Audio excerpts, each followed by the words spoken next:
It's just the right time to clean up the sect. Hei Xingjiu cursed in her heart. She knew that these people would not be so silly and sweet.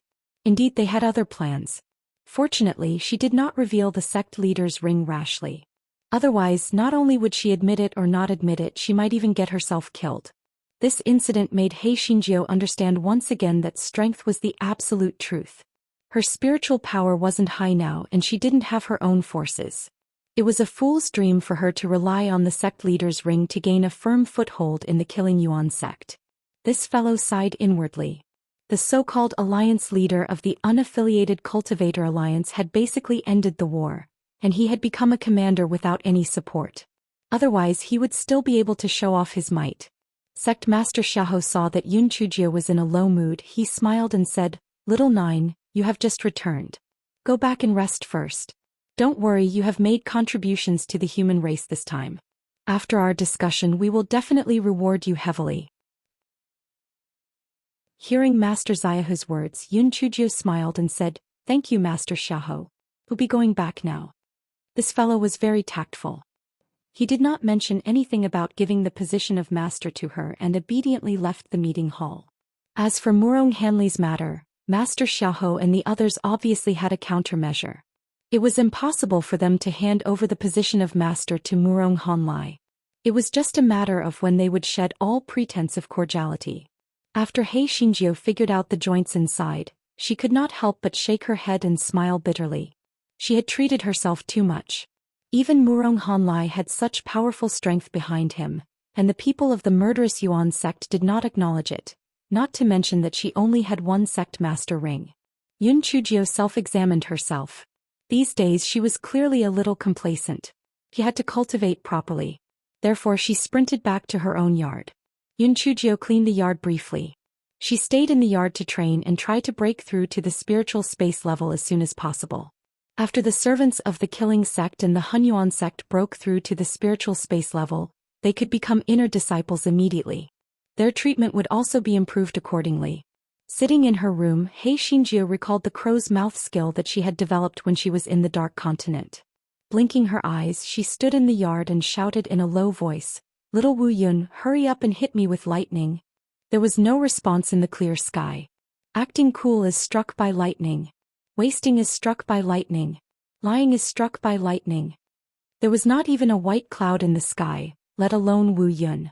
Fuck, could it be that the crow's mouth skill was only useful in the Dark Continent? It was very likely that it was useful because Wu Yun in the Dark Continent did not know her. Hei Xingjiu regretted it. If she had known earlier, she would have thought of a way to stir up some trouble in the Dark Continent, so that she could be struck by lightning. Hei Xingjiu did not attract the heavenly lightning, so she discussed with Guai Chao and Hei Zhuzi, asking them to spit out some lightning power to let her break through. As for the Great Void Mirror, it was as if it was dead and there was still no reaction. Hei Xingjiu did not count on it anymore. Although Guai Chao and Hei Zhu were unwilling, they had no choice but to spit out the power of lightning to let Hei Xingjiu wash her dantian and use it to break through. Hei Xingjiu cultivated for a few days and spent a lot of effort. She barely broke through one level and arrived at the 8th level of the spiritual void tier. This guy was holding his breath. He had broken through at least 2 levels every time. Why did he only break through 1 level this time? This fellow cursed at Guai Chao and Black Bead. He thought that they must not have used their full strength, which was why they had only broken through 1 level. Black Bead ate for free as usual without any reaction. Guai Chao on the other hand shook its leaves in a wronged manner. It meant that Hei Xingjiu had not absorbed the power of lightning for a long time, and the landowners did not have any grain left. Hei Xingjiu held her chin and was very worried. Wu Yun of the immortal Yuan continent had clearly learned his lesson and did not strike her at all. If this continued, when would she become stronger? Not to mention taking control of the Murder Yuan sect and the Hun Yuan sect. Just as Hei Xingjiu was feeling extremely depressed, someone knocked on the door. Hei Xingjiu arrived at the door impatiently. When she opened the door, she saw an old acquaintance, Chu Shanshan. Chu Shanshan was the female disciple from the Wood Peak who was sent flying to the Kanji pot by Di Baiming. Yun Chujie frowned. Was she here to cause trouble? Chu Shanshan gloated and said to Yun Chujie, "Yun Chujie, Senior Wen Qianchuan asked me to bring you over. He has something to ask you." Chu Shanshan hated Yun Chujie to death. However, firstly, she did not have the chance to take revenge.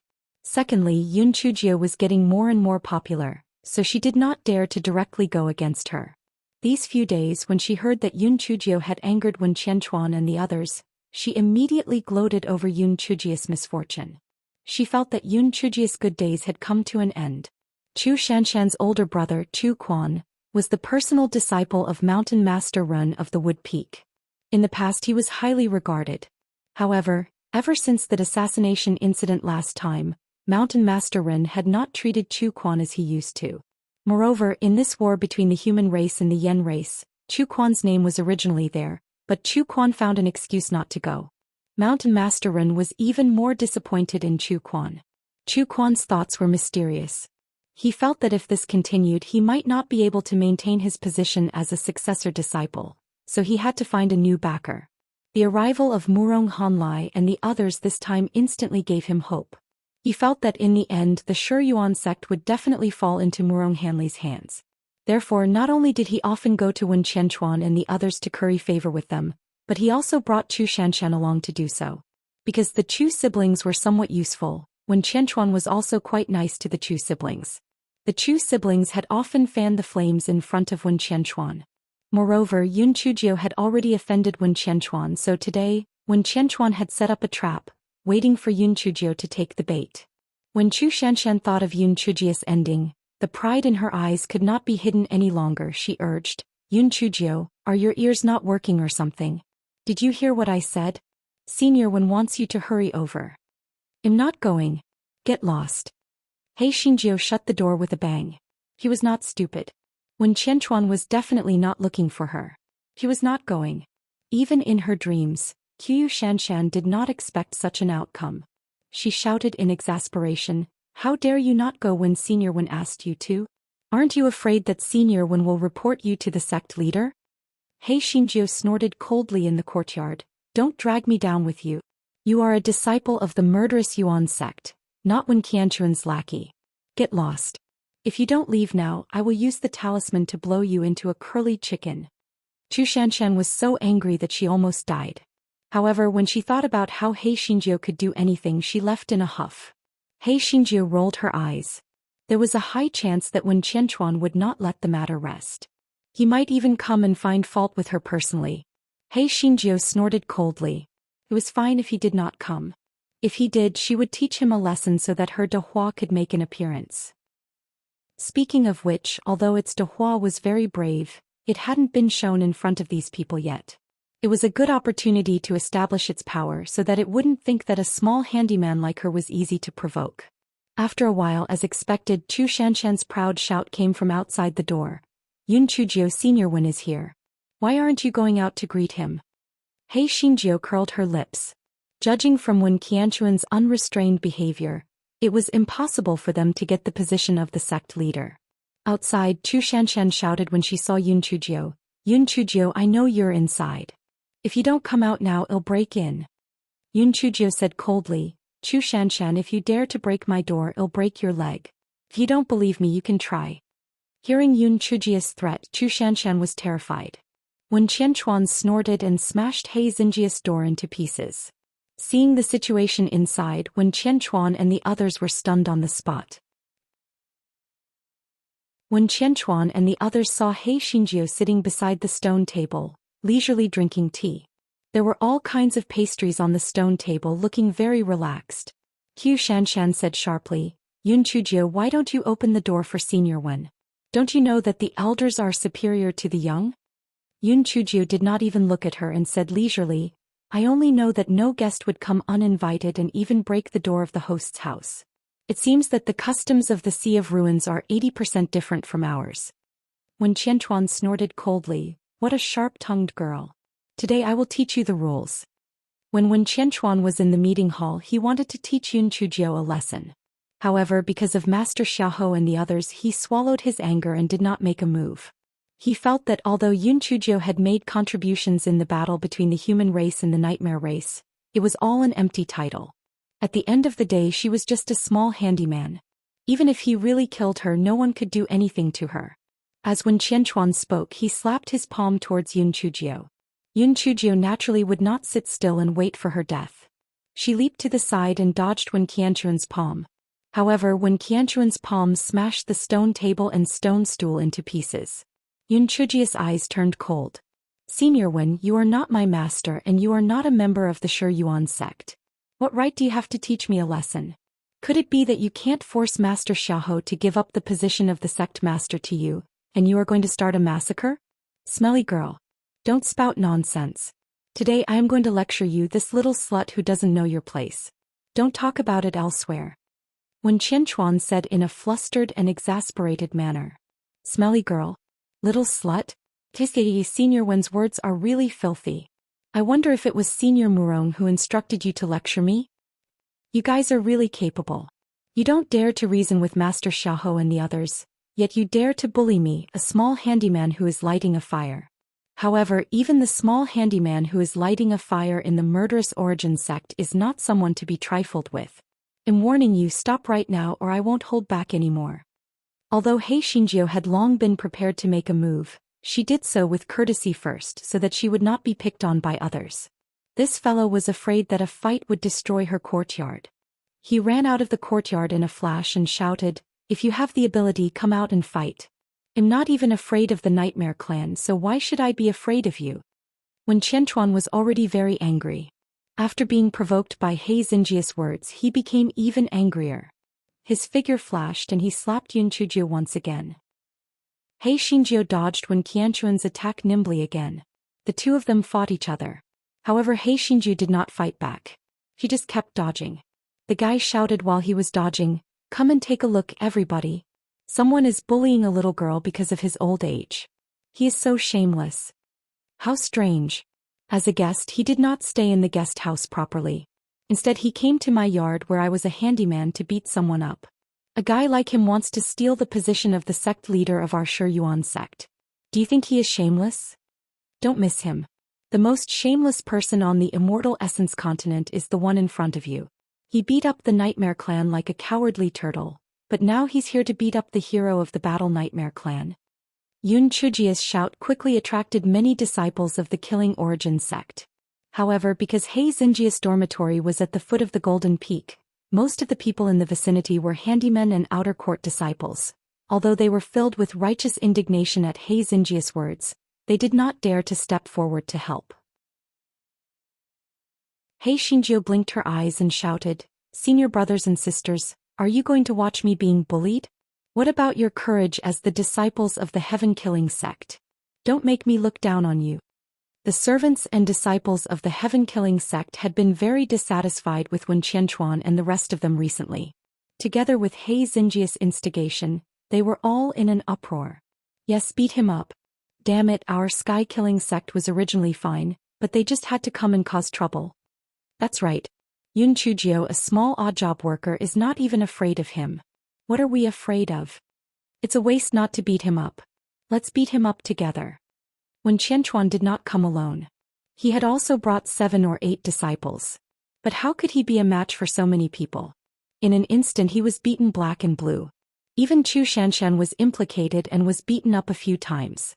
Seeing this, when Qianchuan flew into a rage out of humiliation, he immediately released his own spiritual beast, a huge spiritual tiger and 2 huge spiritual wolves. The 3 huge spiritual beasts instantly intimidated the odd-job workers and outer sect disciples of the Shi Yuan sect. Everyone was so scared that they retreated one after another.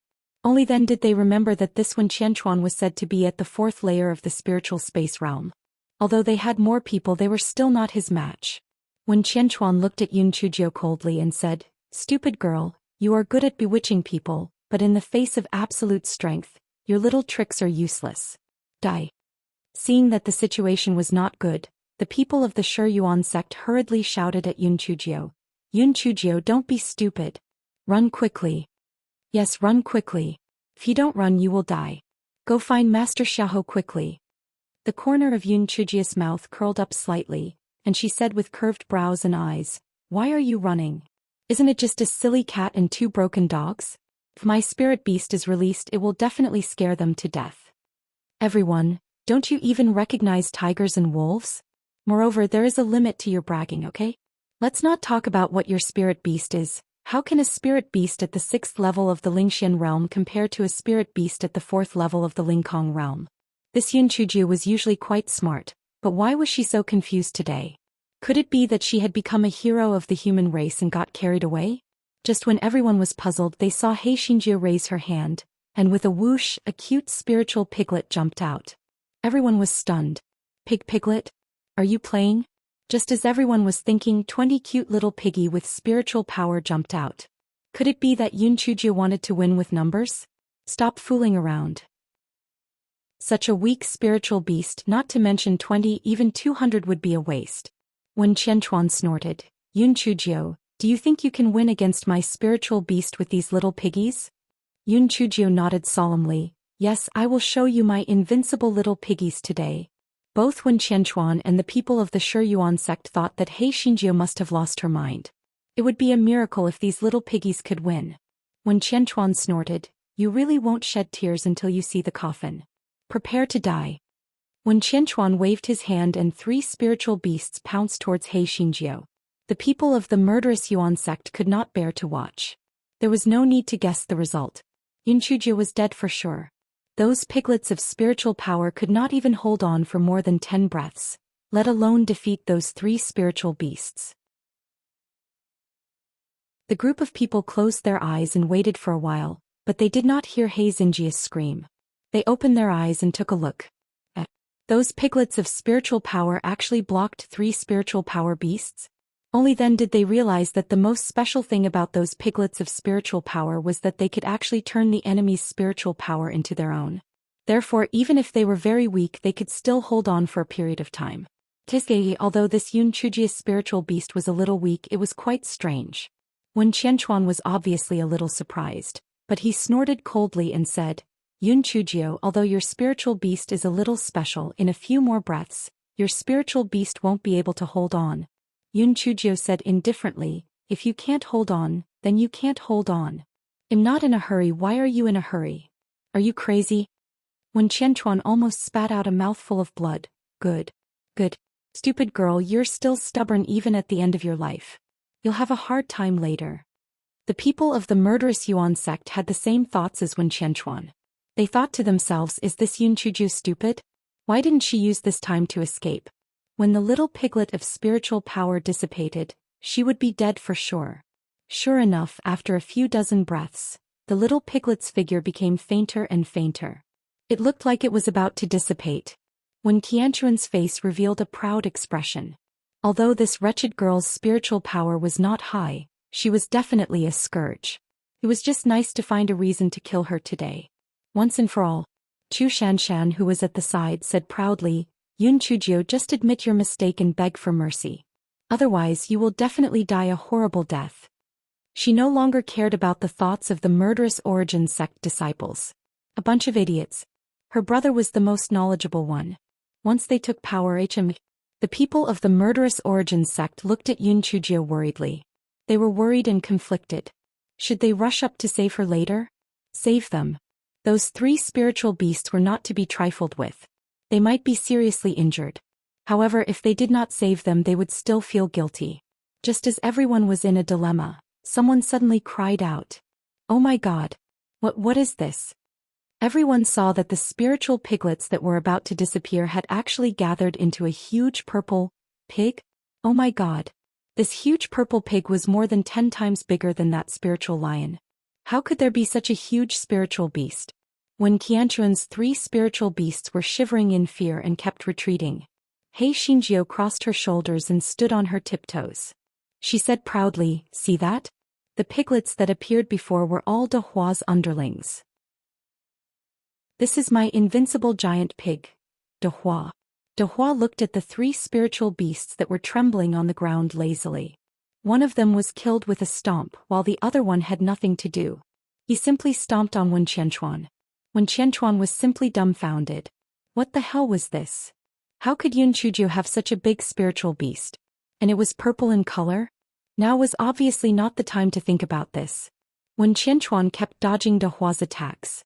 Fortunately, spiritual beasts were not as agile as cultivators, so when Qianchuan dodged De Hua's attacks with a few flashes, he also jumped out of De Hua's attack range.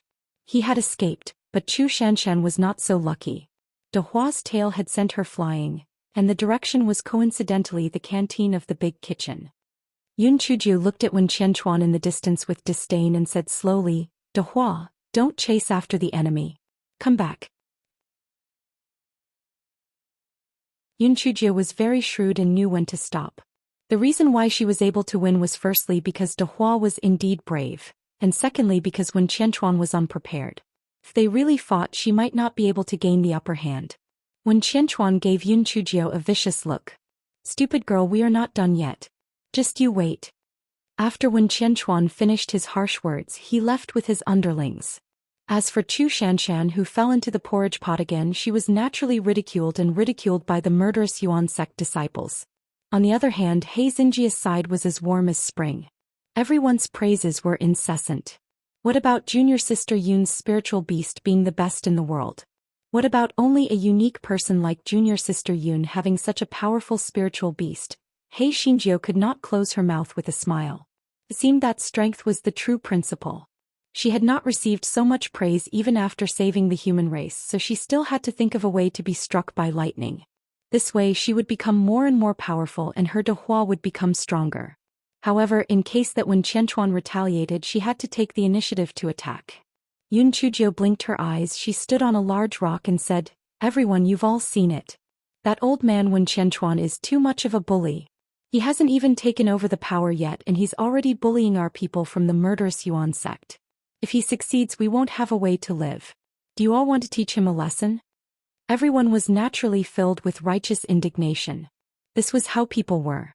When there were no external enemies, they would fight among themselves. If there really were external enemies, then they would be united against the outside world.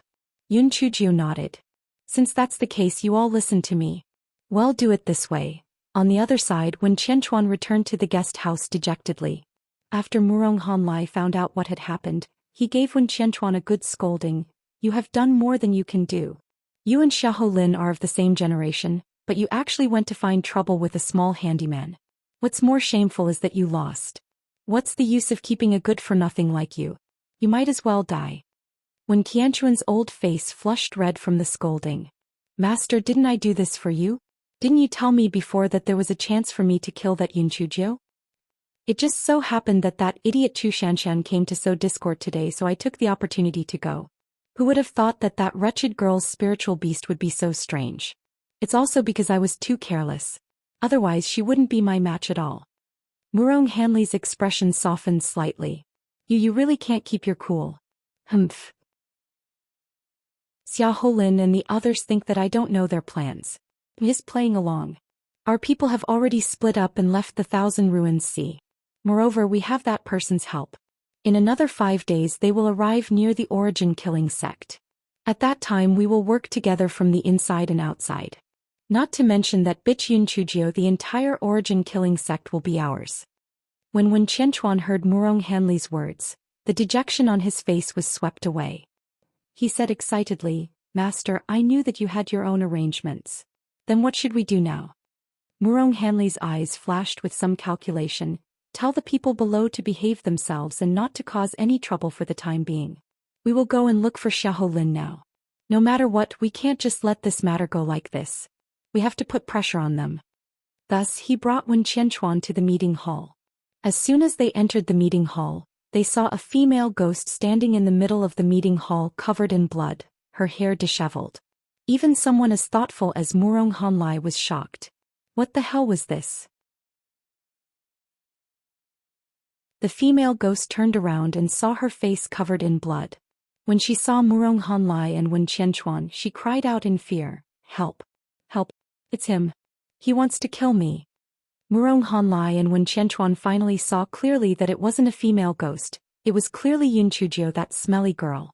Before they could speak, Sect Master Xiahou said unhappily, "Master Murong, I was just about to send someone to invite you, but junior brother Wen beat little Jiu up to this state.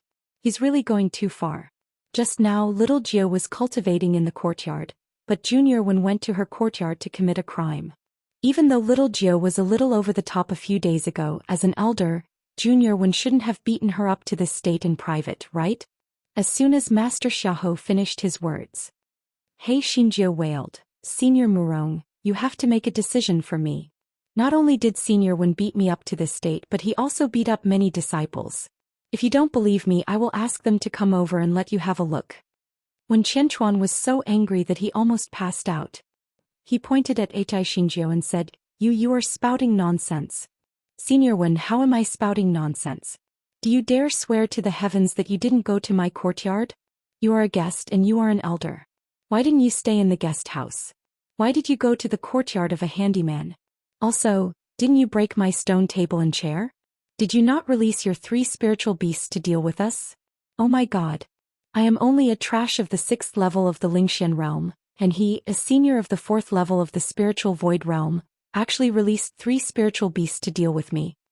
It is simply the blessing of the heavens that I can keep my life. He Xinjiu's words made the listeners feel sad, and those who heard it shed tears.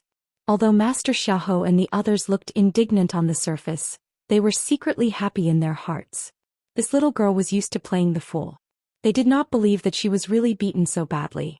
Just as when Qianchuan was about to speak, he heard many people outside the meeting hall stretching their necks and shouting that they had been wronged. They were begging the sect leader to make the decision.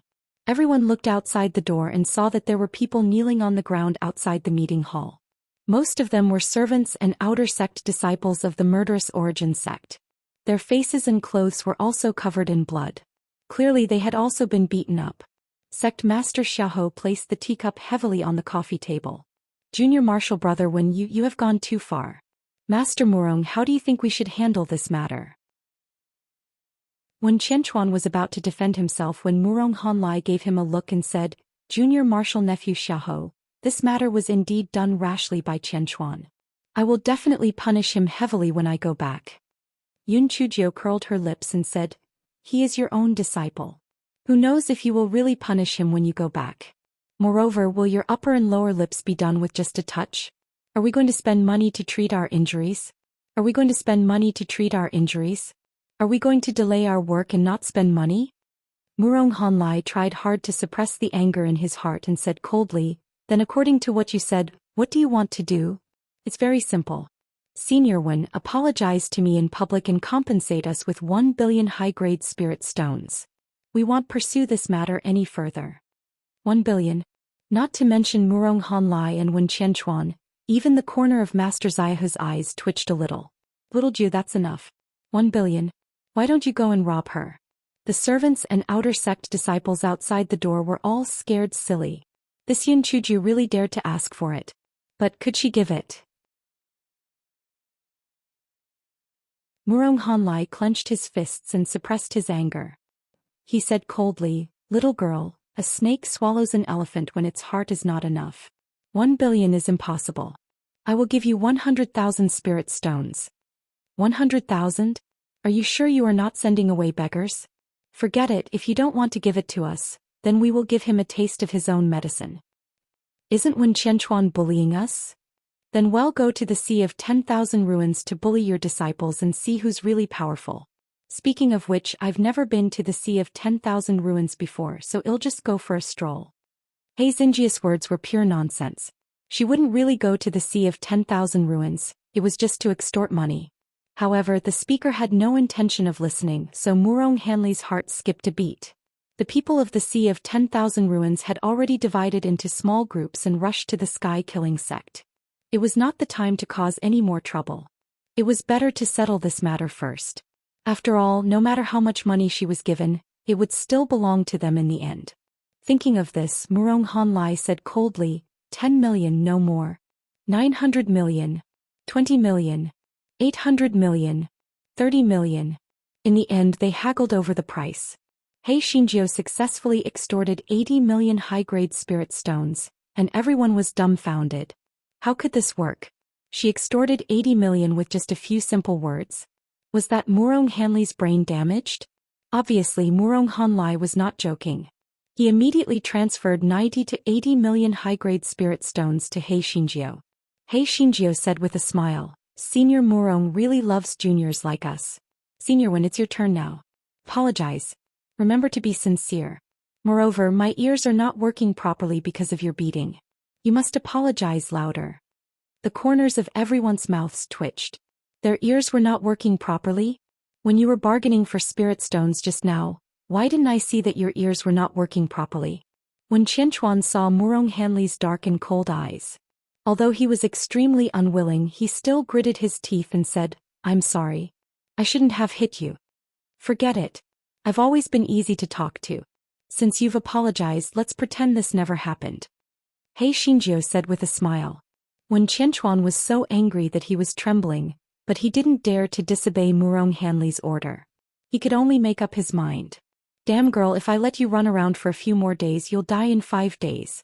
Murong Hanlai said some more polite words and reminded Master Xiahou to make the final decision quickly. Then he left with Wen Qianchuan. Mountain Master Zhao grinned and said, "Ha, little girl, you're really good.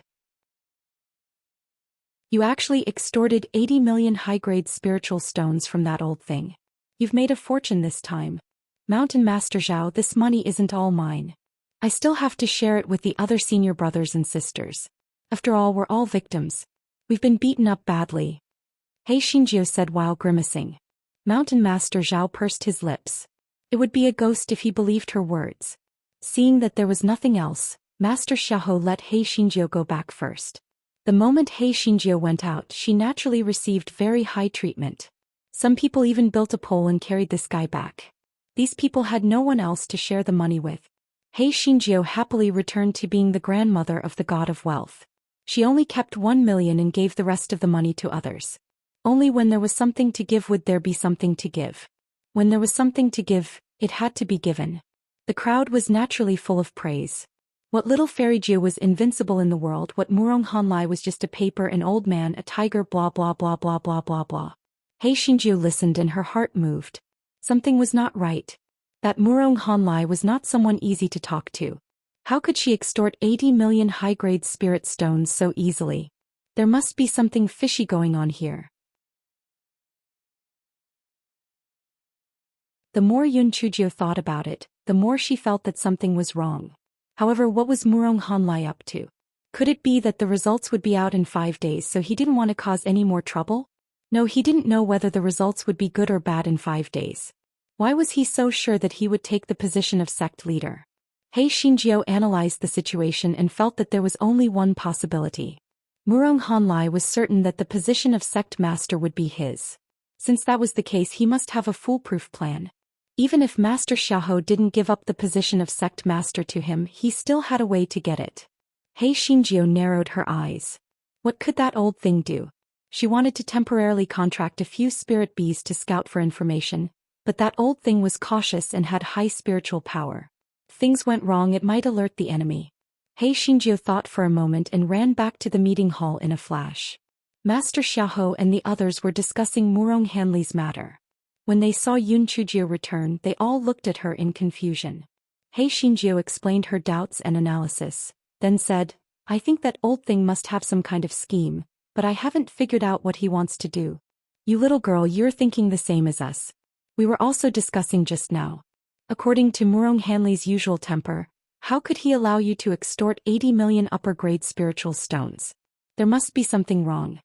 Mountain Master Zhao of Fire Peak said with a big mouth. Everyone discussed for a while, and finally He Xinjiu repeated what she had said to Murong Hanlai. Then He Xinjiu's eyes lit up. At first his attitude was tough. But when I suggested going to the Sea of 10,000 Ruins to settle scores with his disciples and grand-disciples, his attitude changed. It seems that we should focus on the Sea of 10,000 Ruins. Master Xiahou frowned. Could it be that the people from the Sea of 10,000 Ruins have already come to the murderous origin sect? Are they trying to attack from the inside and the outside to force me to hand over the position of sect master? Yun Chujiu clapped her hands. That's most likely the case. Otherwise, that Murong Hanlai wouldn't have proposed to give us 10 days so long. I'm afraid that in another 5 days, those people will arrive near our murderous origin sect. I reckon that he didn't expect us to give up the position of sect master to him at the very beginning. Firstly, he was trying to build up momentum. Secondly, he was trying to cooperate with us from the inside. That old thing is really insidious. Master Xiahou didn't dare to delay and immediately sent people to secretly inquire about the news. Very soon the news came back.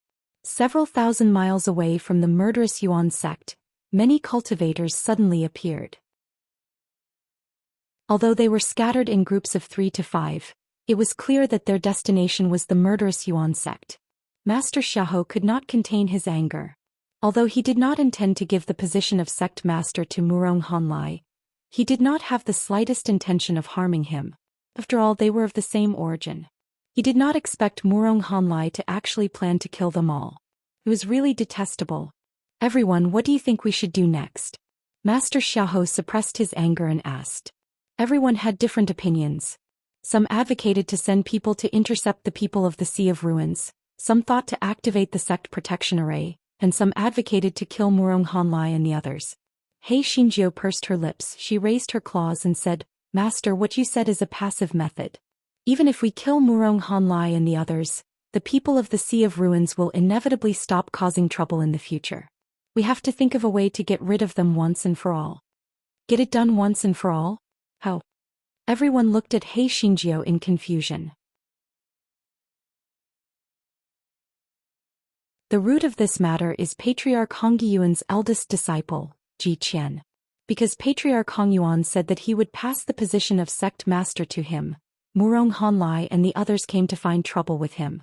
Let's get rid of this unstable factor completely.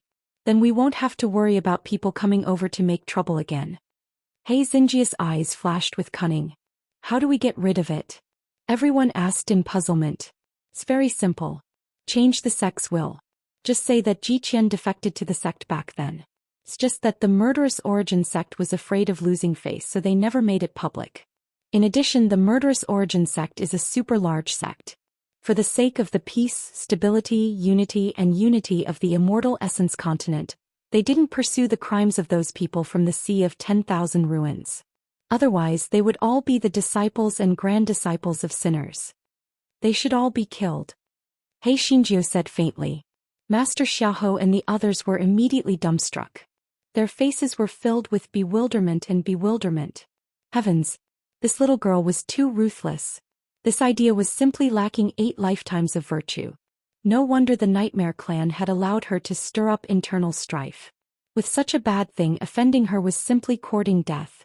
Master Xiahou asked weakly, Little Nine, isn't this a bit too much? After all, Ji Qian did not defect to the sect. Yun Chujiu snorted coldly. Master, don't blame me for my harsh words. If you don't prove Ji Qian's crime, not only you, but also your previous master and your future successor will be criticized by the world. They will say that you are a bunch of crooks occupying a magpie's nest. Don't you understand that if you die, your fellow Taoist won't die? Moreover, that Ji Qian was obviously not a good person. Why didn't he return to the origin killing sect? It was either because the position of sect master had been taken by Grandmaster Zhuang, and he felt indignant. Or it was because he thought he had a better choice and that was why he did not return to the origin killing sect. Grandmaster Zhuang's position as sect master was not obtained through insidious means. It was recommended by everyone. You have to have the confidence to do so. People's opinions can change. Who knows, maybe Patriarch Hongyuan changed his mind later on. Master Xiaohu's expression changed a few times. He had to admit that what Yun Chujiu said made sense. He had to constantly suffer the consequences. For the sake of the future of the murderous origin sect, he could only be this evil person.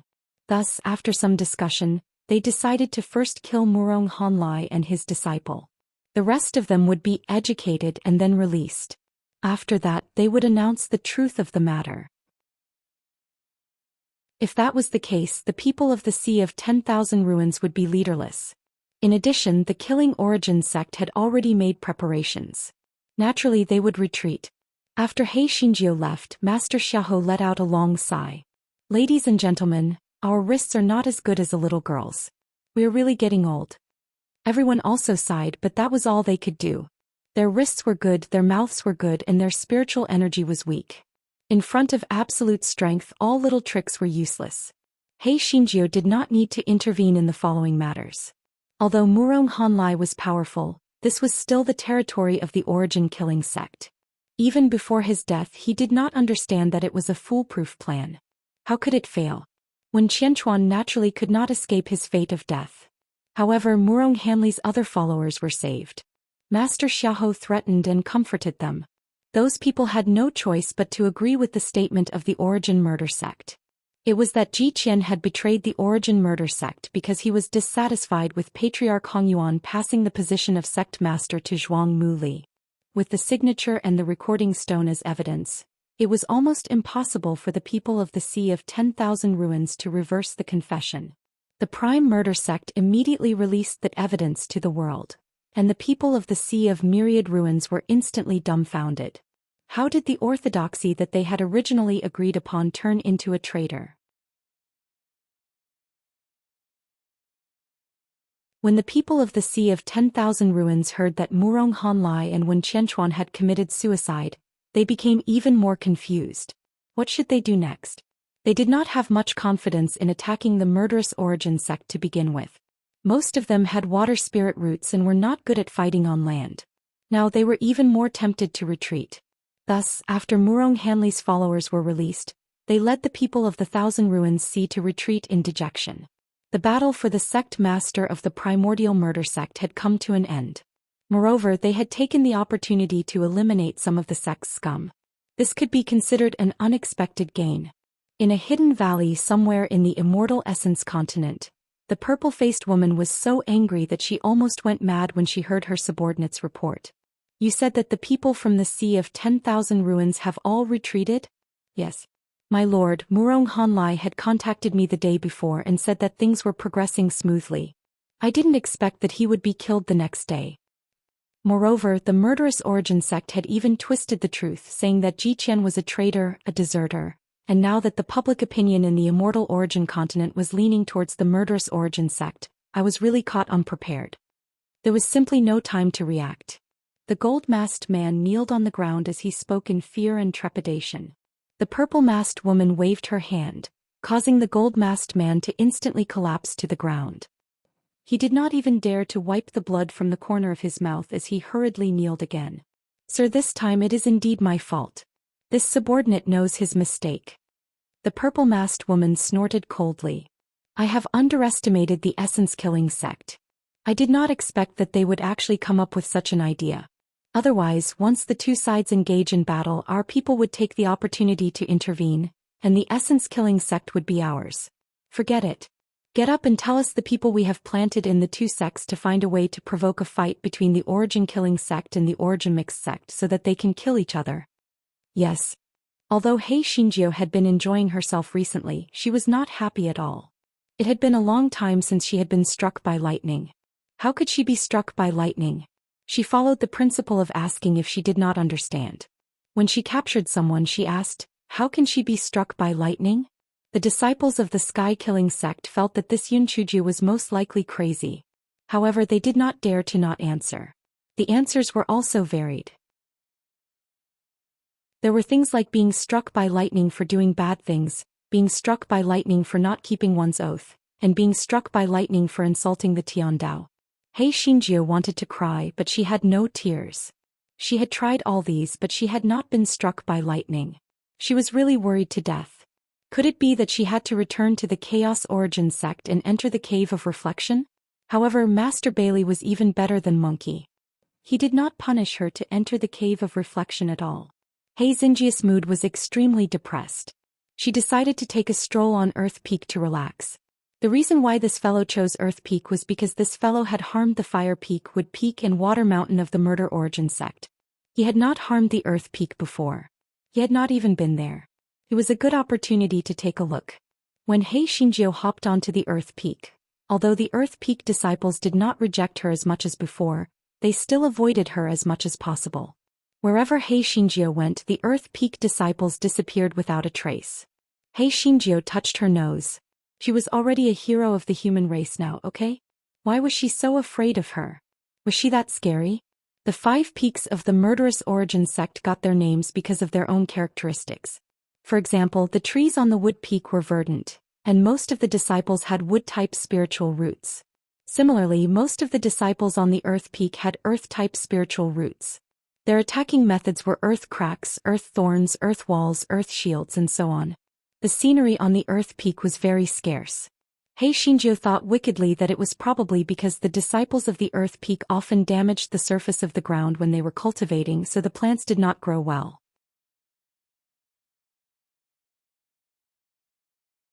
He Xinjiu walked around the Earth Peak, but she did not find anything interesting. In addition, although the Earth Peak disciples avoided her, they stared at her from afar as if they were staring at a thief. He Xinjiu was angry. Didn't she have a criminal record for stealing green jade lotus roots? Did they have to stare at her like that? Besides, there were pitifully few trees on the Earth Peak and there were no hot springs or anything like that. Even if she wanted to take advantage of them, she wouldn't be able to. He Xinjiu suddenly had a thought. These Earth Peak disciples were so nervous. Perhaps the Earth Peak really did have some treasures.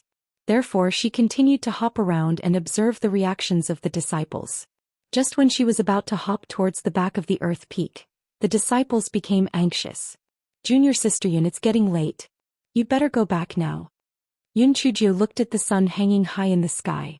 It was already late in the afternoon? Is there something wrong with your eyes? Junior sister Yun, the road ahead is bumpy.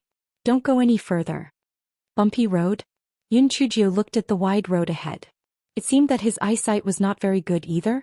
He Xinjiu was even more certain that there must be a treasure at the back of the Earth Peak. She blinked her eyes and said, "Why are you all so nervous? I'm just going to take a look." Everyone's faces stiffened. Just to take a look? Who didn't know that you were the biggest bad news bag of the Shiyuan sect? Even Yen Guo was going to pluck his feathers, not to mention their Earth Peak's treasure. Some smart disciples hurriedly sent a message to the Earth Peak's Peak Master Lien. They could not stop this bad news bag, but the Peak Master would find a way. Mountain Master Lien of Earth Peak was having tea with Mountain Master Ren of Wood Peak. After receiving the message, Ma Shan ran out of the courtyard like a rabbit. Mountain Master Ren was very puzzled and quickly followed. "Old Lien, what happened?" Mountain Master Lien gritted his teeth and said, "Yun Chuji's evil thing went to the back mountain of Earth Peak. I have to go there as soon as possible. Otherwise, if that evil thing finds the Earth Tower, it might blow up. This guy even dares to blow up his self-reflection cave, so the Earth Tower is even easier to deal with." Mountain Master Ren thought of the precious thorn on his wood peak and said sympathetically, "Then we really should hurry over. That bad news bag is capable of doing anything." When Mountain Master Ren and Mountain Master Lien rushed to the back mountain of the Earth Peak, they saw that there were already a lot of Earth Peak disciples surrounding them.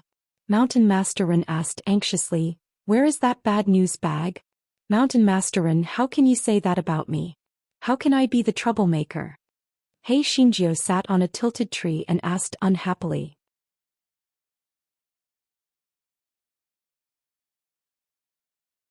When He Xinjiu arrived at the scene of the accident, she saw a huge pit not far away. Stretching her neck, she saw that it seemed like an earth tower had sunk in. He Xinjiu clicked her tongue in wonder. Only a small part of the Earth Tower was still exposed. It looked very exquisite. What was it used for? Why did it collapse all of a sudden? Damn, it was a good thing that she didn't come over. Otherwise she would have been blamed for it. It was so close. So close. Peak Master Lien's expression was very ugly. This Earth Tower had been passed down for tens of thousands of years. Why did it suddenly collapse? Peak Master Lien instructed the Earth Peak disciples to dig the soil around the pit so that the Earth Tower would appear again. This way he could determine what was going on.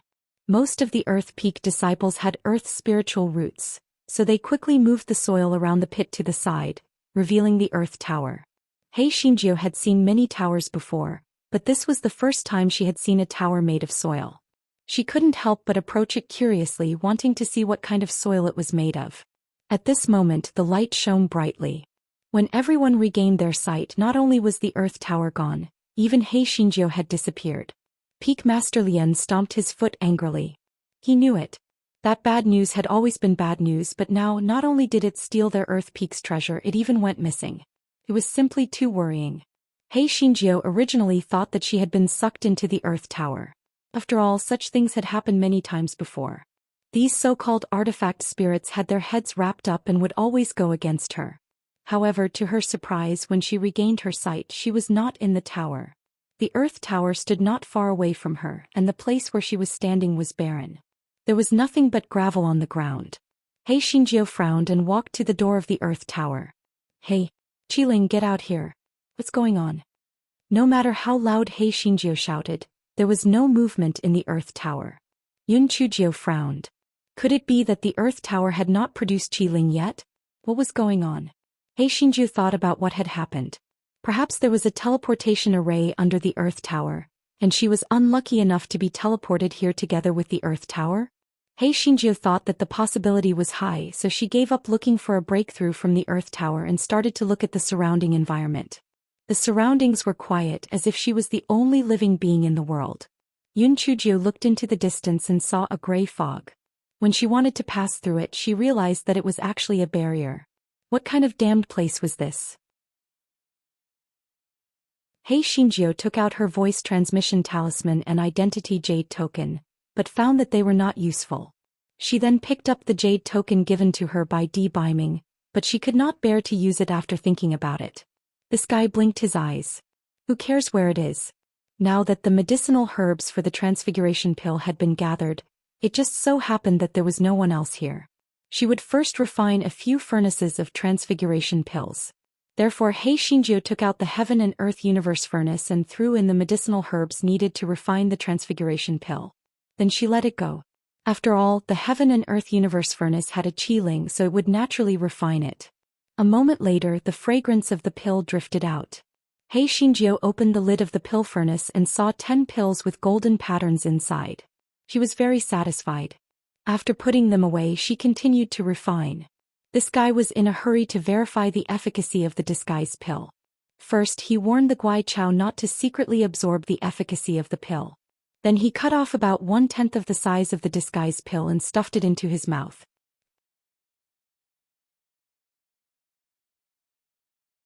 After He Xinjiu put the medicine into her mouth, she felt that the taste was somewhat different from the transfiguration pill given to her by the old man of the Heaven Lake. This fellow did not think too much about it. It was probably because she had refined a heaven-grade pill, so the taste was different. After this fellow finished eating, he took out a mirror to take a look, but he did not find any changes in his appearance. He Xinjiu frowned. Was it because she had eaten too little? That was not right. Logically speaking, the higher the quality, the more effective it should be. Forget it. He could not go out now anyway. Even if she ate the whole pill, it should not be a big deal. Therefore he put the rest of the pills into his mouth. A moment later, a world-shaking howl was heard from the dead silence. Fuck. Can someone tell me what is going on? He Xinjiu looked at her small arms and legs and felt like dying. Why did she look like she was only 3 or 4 years old? How was this a transformation pill? It was like a rejuvenation pill. He Xinjiu then remembered that the monk had said that these were Buddha lotuses and not thousand-leaf golden-grade lotuses. She had not taken it to heart at that time.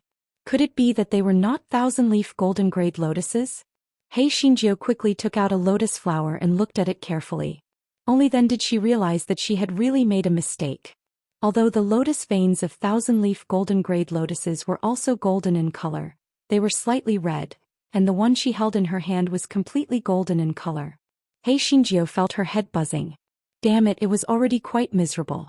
She had not been able to come to Kue Shui all this while and had no way to have sex with the gigolo. But now she had directly turned into a 3 or 4-year-old. How could she give birth to a hairline monkey? She had turned into a monkey.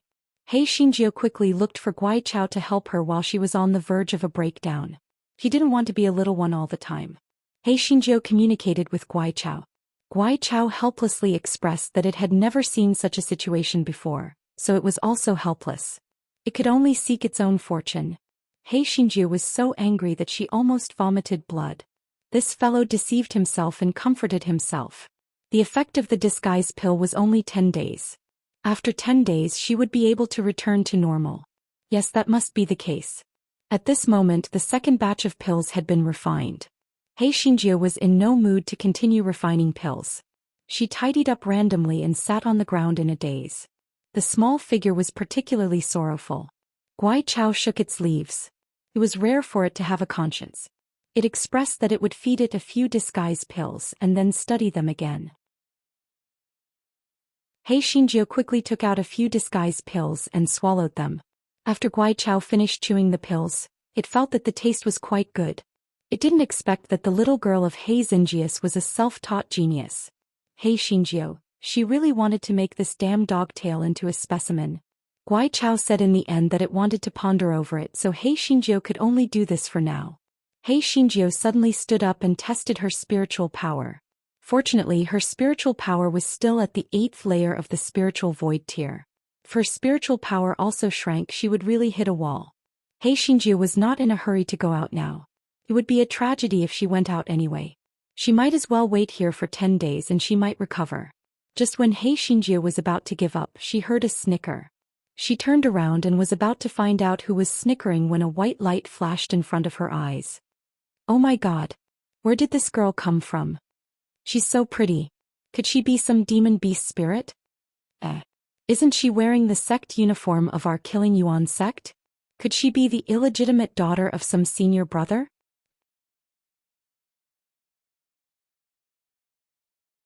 He Xingjiu was so angry that she almost vomited blood. Damn it, you are the demon beast, your whole family is the demon beast. You are the illegitimate daughters, your whole family is the illegitimate daughters. Are you blind? Can't you tell that she is Fairy Xiaojiu? He Xingjiu glared at those people angrily and realized that she was still in the mountain behind the earth peak. Behind her was the huge pit. Before He Xingjiu had the time to deal with those disciples, she heard someone exclaim, "Oh my God! The earth pagoda has appeared again. Great! The earth pagoda has returned." Everyone's attention was focused on the earth pagoda. He Xingjiu blinked her eyes. She didn't leave now. When would she leave? Was she waiting to be ridiculed here? Thus, this fellow ran forward with his 2 short legs. Unfortunately, things didn't go as planned and they ran into Master Xiahou and the others not too far away. After Yun Chujiu and the Earth Tower disappeared, Peak Master Lian searched around and found nothing. He then went to report to Master Xiahou, which was why Master Xiahou and the others came together. He Xingjiu wished that she could become invisible, but it was hard not to be noticed with her current state. Mountain Master Zhao of Fire Peak saw Little Bean at first glance. Whose child is this? Why is she here? Mountain Master Zhao shouted loudly. Master Xiahou and the others saw a pretty little girl in front of them. She was only 3 or 4 years old and was very cute. He Xingjiu blinked her eyes and bowed to everyone. Her soft child voice said, "Greetings, Sect Master and Peak Masters. Choo-choo came out to play. We'll be going home now. Goodbye." After saying that, He Xingjiu ran through the gaps of the crowd and disappeared without a trace. Master Xiahou and the others looked at each other. They had never heard of such a girl doll in the Killing Yuan sect. Which peak was she from? Peak Master Mo of Water Mountain frowned. Why did he feel that the girl doll looked familiar? Especially the way she blinked her eyes was very familiar. Peak Master Mo shook his head. Perhaps he had seen the little girl's parents before, so he felt that she looked familiar. At this moment, a disciple of Earth Mountain came over to report that Earth Tower had appeared once again. Everyone was overjoyed and temporarily put the matter of the little girl aside. Peak Master Lian almost burst into tears when he saw the Earth Tower that had been lost and recovered. Fortunately, Earth Tower had returned. Otherwise, he would have been a sinner of the murderous Yuan sect. While everyone was excited, they suddenly thought of a question. Yun Chujiu had disappeared with the Earth Pagoda. If the Earth Pagoda had returned, where was Yun Chujiu? Could she be inside the Earth Pagoda? However, the Earth Pagoda could only be opened with a jade token. How did she enter?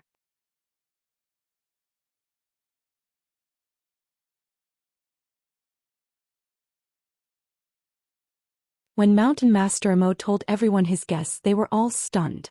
Mountain Master Zhao said with a wide grin, "Mountain Master, don't joke around. How could a girl turn into a 3 or 4-year-old child? That's impossible." "Maybe it's still impossible. Why don't we go to Yun Chujia's dorm and take a look?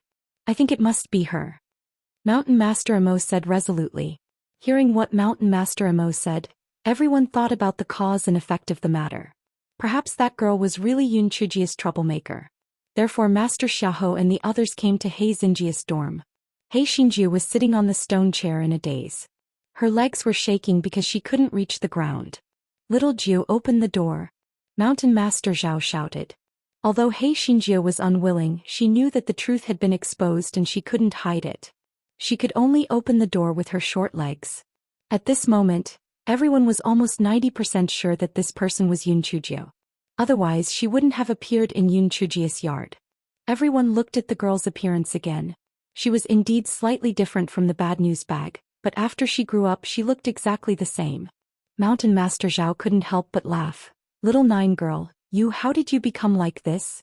Although Master Xiahou and company knew that it wasn't very kind, they still smiled. This was too ridiculous. How did a little girl suddenly turn into a 3 or 4-year-old girl?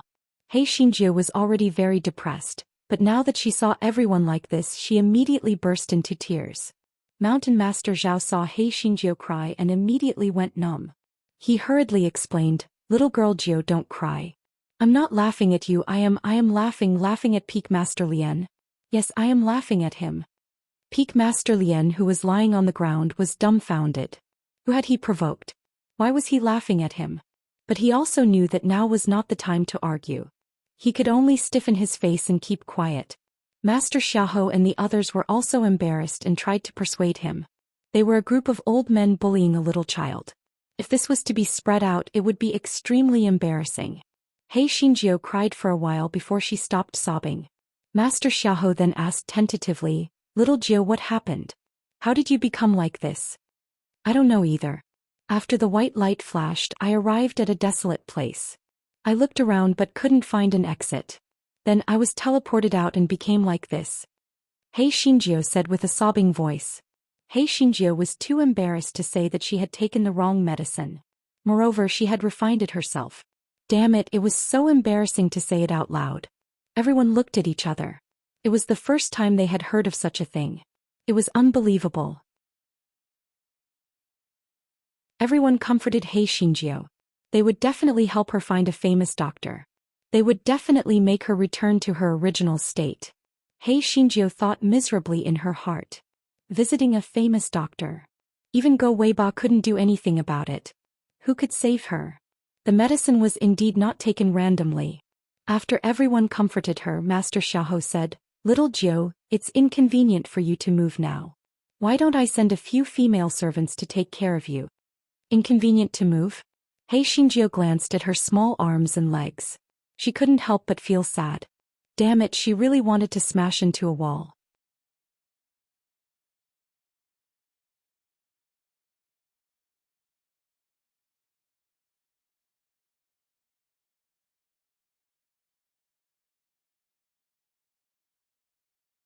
Our mouths are full of nonsense.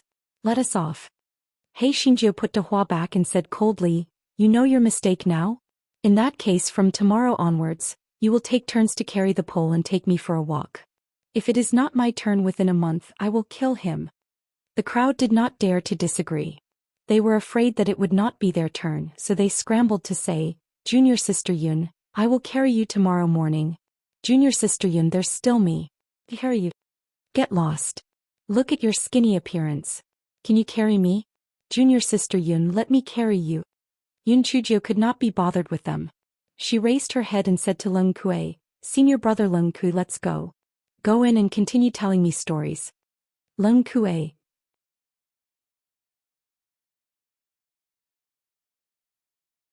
Leng Kui was dumbfounded. He had told He Xinjie a story because he saw that she had nothing to live for. Now that she was alive and kicking, how could he ask him to tell her a story? Did she really think that she was a child?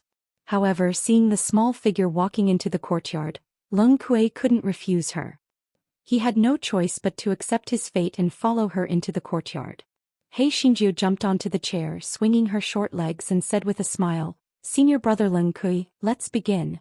I want to hear the part about me being the leader of the Unaffiliated Cultivator Alliance. I think you told it the best." Leng Kui. Was he sure that it was because he told it well? Was it not because you were so shameless that you wanted to hear others praise you? Junior Sister Xiaojiu, I still have a lot of things to do. I'll come and tell you a story another day. Leng Kui turned around and was about to leave. He Xinjie's small face immediately wrinkled and her eyes were watery. "Senior brother Leng Kui, do you dislike me too?" Leng Kui's heart softened when he saw the little girl's tearful face. He quickly said, "Junior Sister Xiaojiu, don't cry. I'll tell you." A trace of treachery flashed under He Xinjie's long eyelashes. It turned out that there were benefits to being small. At least she could act cute.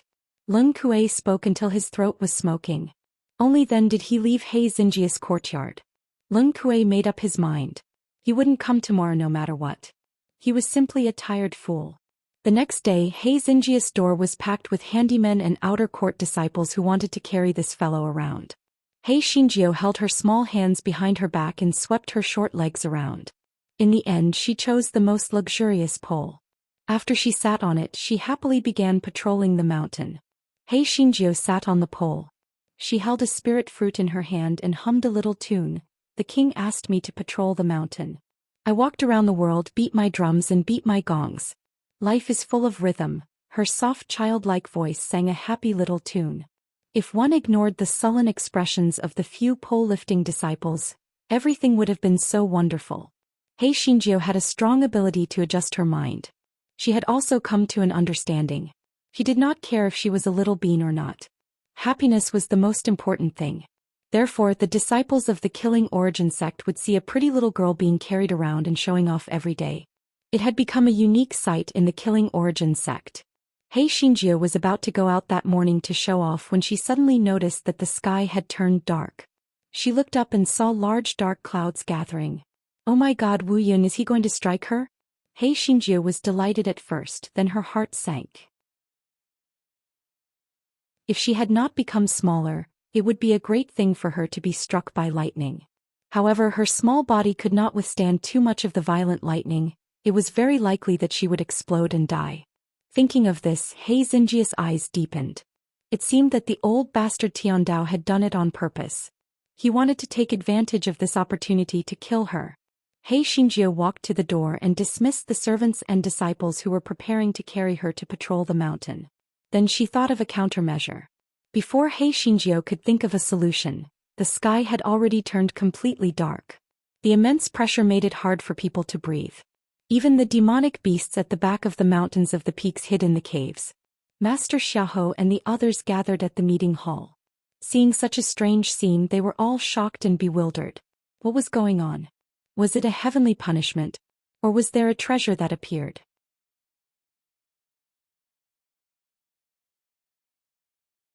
Boom, boom, boom, boom. The loud sound of lightning made everyone feel even more uneasy. Mountain Master Zhao looked in the direction of the lightning strikes. He said in surprise, "These lightning strikes seem to be coming from the direction of the kitchen. It can't be that Tiandao wants to kill little Jiu, right?" Everyone looked closely and saw that the lightning strikes were coming from the direction of the kitchen. Judging from the direction, it should be Yun Chujia's courtyard. Master Xiahou and the others' hearts sank. That little girl was most likely going to die. Not to mention that she had turned into a little girl. Even if she did not change, she would not be able to withstand the punishment of Tiandao. Master Xiahou and the others were about to go and help, but they did not expect to receive a message from Elder Gui Yi. The gist of it was that Tiandao could not be disobeyed, so they were not allowed to interfere in this matter. Elder Gui Yi was one of the 4 grand elders of the Killing Yuan clan, so Master Xiahou and company didn't dare to disobey him. They could only stand outside the meeting hall and look down the mountain. Mountain Master Zhao murmured, "When Murong Hanlai came to find trouble, they didn't come out to help. But today they did." Humph. Master Xiahou glared at him, "Watch your words. The 4 elders were in seclusion a few days ago. Maybe they sensed the lightning today, so they warned us." Mountain Master Zhao pursed his lips and didn't say anything. At this moment, He Xinjia's courtyard had been hacked into a mess. Xiao Hanyo and Xiao Mogu weren't as arrogant as before. They knew that their master would lose his life today, so they tried their best to help He Xinjio share the lightning. Wu Yun was extremely proud. Wasn't this brat arrogant? Wasn't she unable to be hacked to death? Now that she had turned into a 3 or 4-year-old child, let's see how she could still be arrogant. She would definitely be hacked to death today. And that ugly bird and that Xiao Mogu, none of them would be able to escape today. They would all turn into dregs. He Xinjio could still bear it now. After all, she had only just begun to be hacked, and Xiao Hanyo and Xiao Mogu had even shared some of the burden. However, if this continued, sooner or later her meridians would not be able to withstand it. She had to think of a way quickly. The purple lightning became denser and denser, and its power grew stronger and stronger. He Xinjio felt as if her body was about to explode. She gritted her teeth. Damn it, it seemed that she could only run away. Therefore she jumped out of the courtyard and started running with her 2 short legs. Wu Yun was dazed for a moment. Then she thought complacently, did she think that she could run away? Didn't she know that the heavenly lightning could turn around? she would be struck to death. Therefore Hei Xinjiu ran with her short legs and the heavenly lightning chased after her. From afar it seemed that the guy had a long purple tail behind him. Master Xiaohou and the others saw Hei Xinjiu running toward them with a long purple tail. From a distance they could still hear the childish voice cursing, "Damn it. Damn you Wuyan, I'm warning you. The river flows east for 30 years and the river flows west for 30 years. If you let me go today I won't make things difficult for you in the future. Otherwise I'll kill you in the future. How can you call yourself a hero if you hit a little kid like me? Pa. Shameless. You are the shame and scum of the Wuyun sector." From time to time purple lightning bolts would catch up to Hei Xinjiu and strike her. Not only was she not killed, but she also ran to Master Xiaohou and the others happily. The arrogance on Hei Xinjiu's face immediately turned into tears. You didn't save me? You just watched a little kid like me get struck by lightning?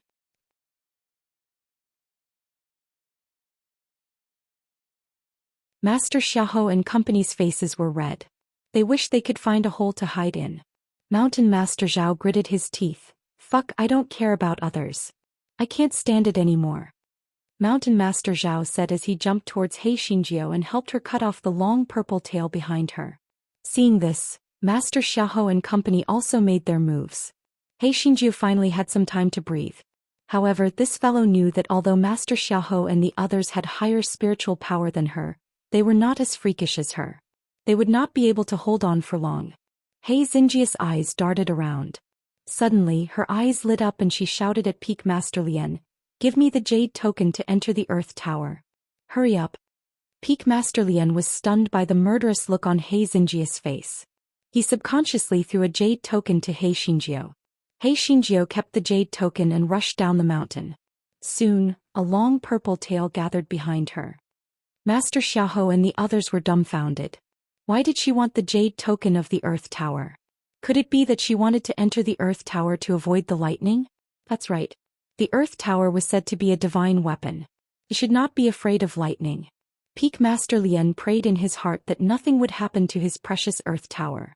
Otherwise he would regret it so much that his intestines would turn green.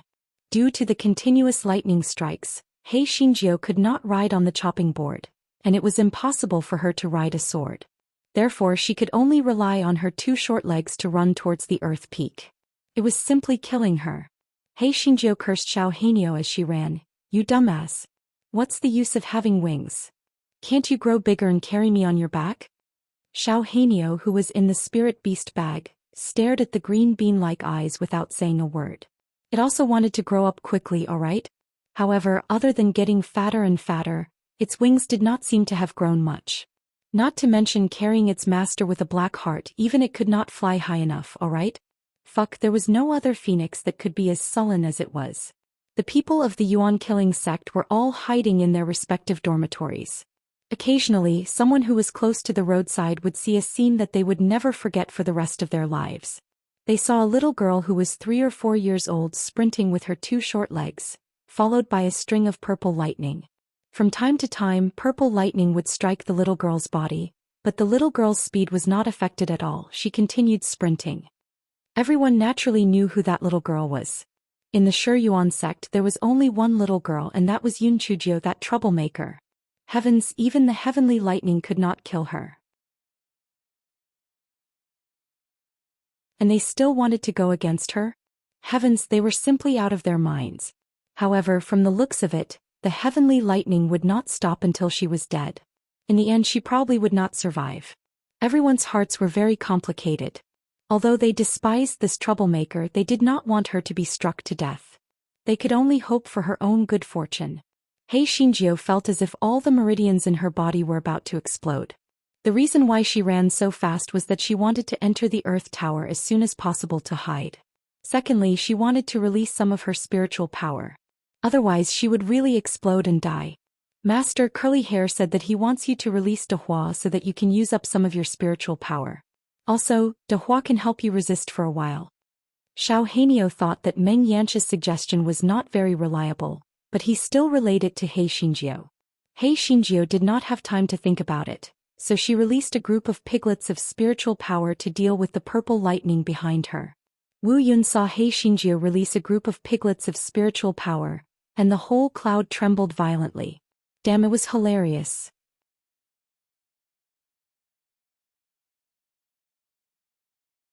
Wu Yun was trembling non-stop. This little brat's spiritual beast was actually a bunch of weak piglets? She still had the nerve to release it? Could smash these piglets into pieces with a bolt of heavenly lightning. As expected, the group of spiritual piglets was instantly struck by the purple heavenly lightning and became dim, unable to resist at all. Wu Yun was so proud that he trembled. How could such a useless spiritual beast be brought out to embarrass himself? He really overestimated himself. Just as Wu Yun was feeling proud, he discovered that the spiritual piglets that should have dissipated had regrouped and turned into an incomparably huge purple pig.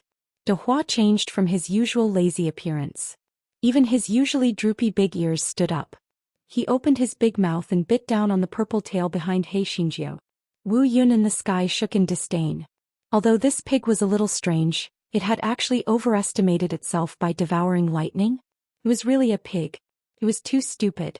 Wu Yun could already foresee that the purple pig would be chopped into pieces by lightning. That wretched girl must die today. However, not only was the purple pig not chopped into pieces, it raised its huge pig head and curled its mouth at Wu Yun.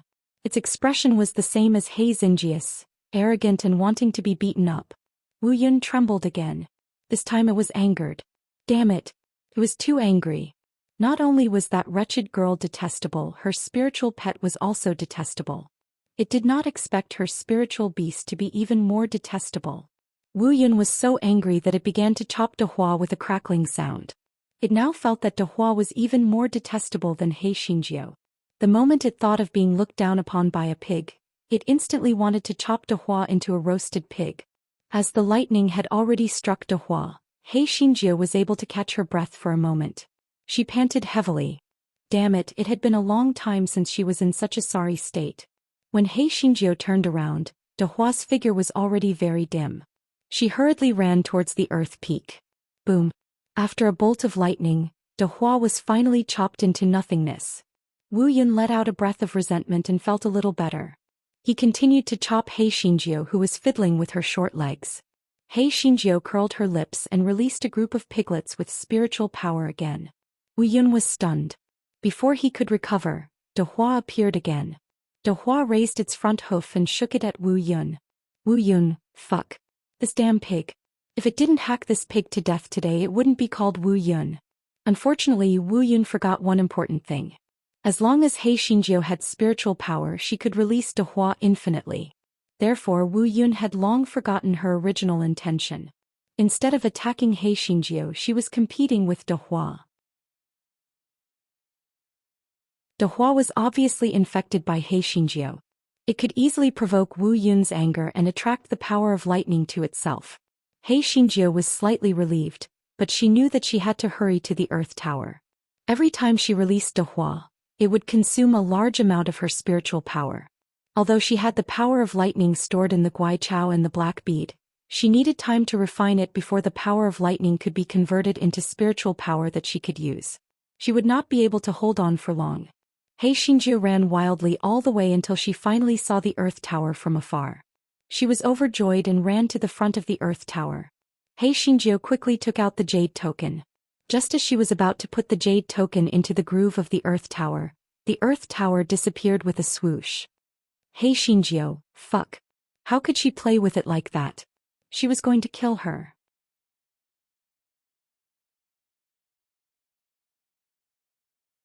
At this moment, He Xinjiu no longer had any spiritual power to release De Hua.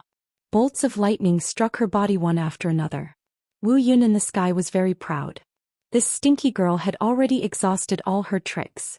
She was about to die. It could finally avenge its previous humiliation. It could finally represent all the dark clouds to strike this stinky girl to death. He Xinjiu's originally fair face was flushed red. It was obvious that she was about to reach her limit. She gritted her teeth and shouted coldly, "Earth Tower, if you don't come out today, as long as I don't die today, I will chop you into pieces. If you don't believe me, let's give it a try."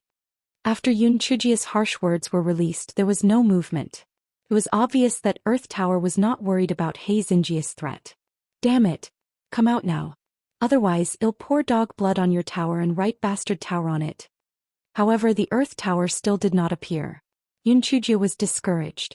It seemed that this damn Earth Tower was determined to help Wu Yun deal with her. It was really detestable. It was fine if she died today, but if she could live, she would definitely not spare the Earth Tower. He Xingjiu looked at the jade plate hanging around her neck. Although the pretty boy was now very powerful, could he fight against heavenly thunder? If he was called here, would he be injured or lose his life? He Xingjiu hesitated for a moment, but she did not crush the jade plate. She sat cross-legged on the ground and gritted her teeth to persevere. Master Curly Hair asked you to let him out. He will help you carry him for a while, Xiao Hanio said with a complicated tone. Xiao Hanio had originally looked down on the Meng Yanshou, which was an external beast. Moreover, he could see that Curly Hair had his own plans. He was not sincere enough to be the black-hearted master's spiritual pet.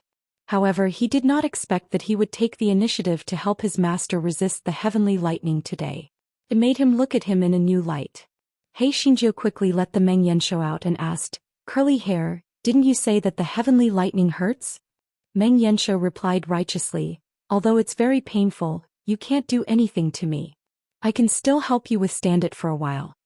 In fact, this guy was afraid that if something really happened to Yun Chujio, Di Biming would not let it off, so he braced himself and pretended to be a hero. He Xingjiu did not know what Meng Yanshou was thinking and was extremely touched. Curly Hair, don't worry. As long as I don't die this time, I will definitely help you find the kind of storybook that you want to read about a man marrying a bunch of women. Meng Yanshou was so happy that he could not find his bearings. He grinned and said, all right. Watch me. I will teach this damn Wu Yun a good lesson today. He actually dared to split you, little fairy. He is really tired of living. Wu Yun in the sky was a little dumbfounded. The thing that little girl summoned was a wind-blade rabbit? There was such a weak demonic beast in the immortal Yuan continent? What a joke. Wu Yun, who was in the sky, saw that Yun Chujio and the wind-blade rabbit were chattering, so he struck a bolt of lightning at Meng Yanshou. Meng Yanshou's shell once again died gloriously. Half of his soul condensed into the appearance of Meng Yanshou. He pointed at Wu Yun in the sky and cursed, damn it. How dare you strike the little fairy? I'll curse you to death. Wu Yun was dumbfounded. What the hell was that? Why were there all sorts of evil things around this smelly girl? However, no matter what the hell it was, just split it. Wasn't the giant purple pig from before also finished? Going against it would only lead to death. Rumble. Another bolt of lightning struck down towards the half-soul of the Meng Yanshou.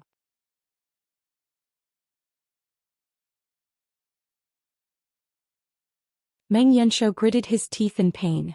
He felt that half of his soul was going to be burnt. He suddenly recalled the miserable scene of his real body being chopped into curly hair by He Xingjiu. It could only be said that the world was too wonderful. A few years ago he had been chopped into curly hair by this black-hearted little girl. He did not expect that he would help her block the heavenly thunder now. Ouch. Ouch. It hurts so much. Damn it. Just you wait, Wang Banyan. I will deal with you sooner or later. Ouch my head. Ouch my butt. He Xingjiu looked at the Meng Yanshou, which was grimacing in pain. How could a half-soul like you have a headache and a pain in your butt? However, there was no time to ridicule the Meng Yanshou now. It quickly sat cross-legged and sorted out the brutal power of lightning in its body. The power of lightning was continuously injected into its dantian. As the great void mirror was still in hibernation, Guai Chao and the black bead were full. Especially the black bead. It was like a starving ghost reincarnating, constantly devouring the power of lightning. In less than an hour the Meng Yanshou could not hold on anymore.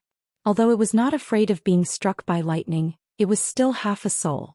If it continued to be struck, it would probably enter hibernation. He Xingjiu quickly put Meng Yanshou into the spirit beast bag. After a short rest, she had already recovered a little, so her life wouldn't be in danger for the time being. However, judging from the situation, the heavenly lightning wouldn't stop for a while. If this continued, she would still die. He Xingjiu stared at the damned earth tower in front of her. It would be great if she could force it out. He Xingjiu rolled her eyes. She did not know whether the bait would work or not since it did not match anything. Let's give it a try. Hey Earth Tower, how about we make a deal? As long as you let me hide in there, I will agree to whatever conditions you propose. be it spiritual stones, gourmet food, or anything else you propose. Let me tell you, there will be no such shop after this village. Besides, it doesn't matter if you let me go in and hide for a while. Don't tell me that you, a mighty divine weapon, are afraid of such a small heavenly thunder? Just as Hei Xinjiu was mumbling, the Earth Tower appeared. 1 pill for 15 minutes. Do you agree? It's the same kind of pill that you refined before, a sharp voice said. Yun Chujia's eyes flickered. It turned out that it was the tool spirit of the Earth Tower who was laughing at her when she became small.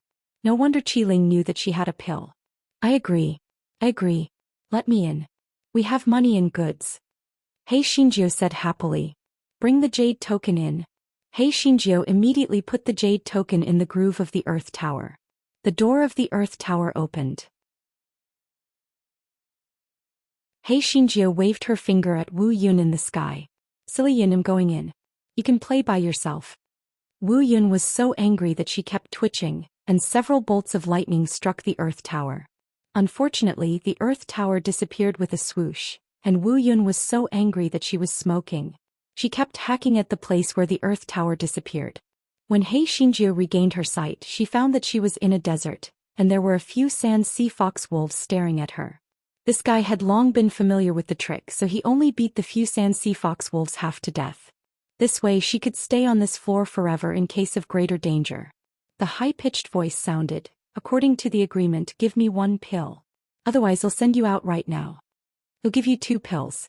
I'll rest for an hour before I go out, Hei Xinjiu said as 2 rejuvenation pills appeared in her hands.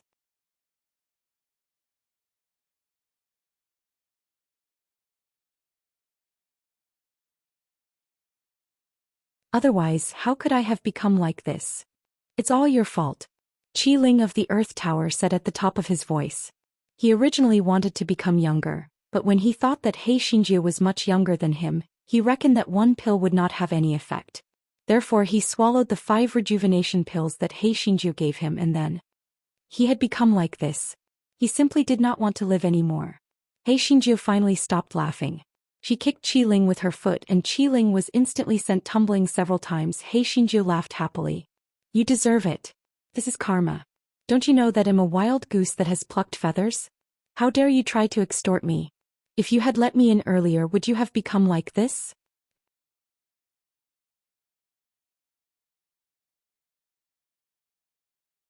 The tool spirit of the Earth Tower flew into a rage out of humiliation. Just as it was about to fly into a rage, it heard Hei Xinjiu say in a light voice, Qiling, do you want to go against me? You can send me to any floor or you can trap me here until I die. Of course, I have a large kitchen knife so I can build my own door. However, if you want to stay like this forever, you can go against me. I won't reject anyone. You're very welcome. Little baby.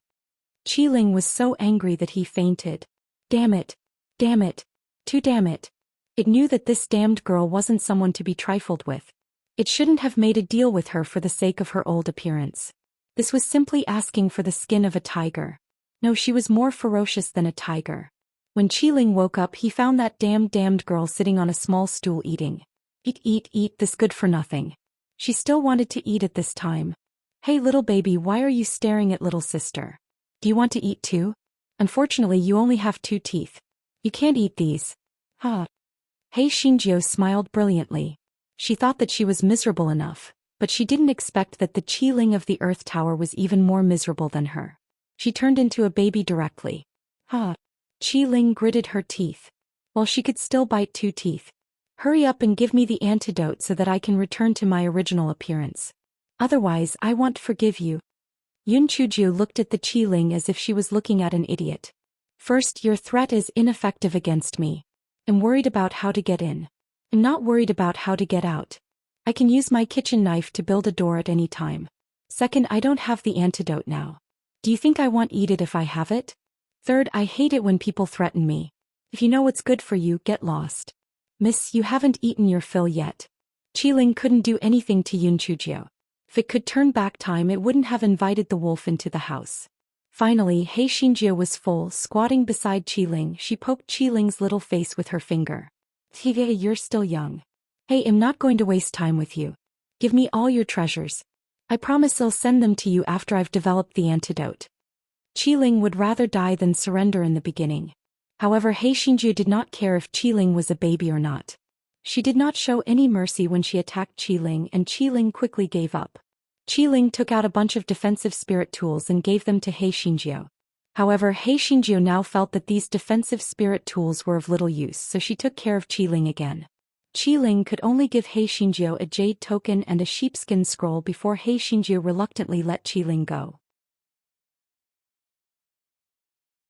Before He Xingjiu left, Qiling begged with tears and snot, "Little fairy, once you develop the antidote, you must send it to me as soon as possible.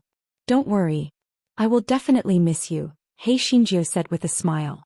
However, this fellow was thinking in his heart, "Dream on. You dare to play with my little sister? I will torture you to death."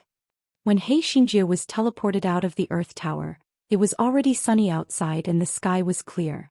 Other than the deep pits of different sizes on the ground, it was as if nothing had happened. Master Xiaohou and the others were waiting outside. When they saw He Xingjiu come out, they were ecstatic. He Xingjiu only said that she had hidden in the Earth Tower for a period of time and mentioned everything else. Everyone had a rough guess in their hearts, but they did not ask too much. After He Xingjiu returned to the dormitory, she happily circled around a few times. Although it was very dangerous this time, she had reached the first level of ethereal space as she wished. It was really something to celebrate. That night, while He Xingjiu was half asleep, the door was pushed open. Di Baiming stood at the door. Their eyes met and there was a strange silence.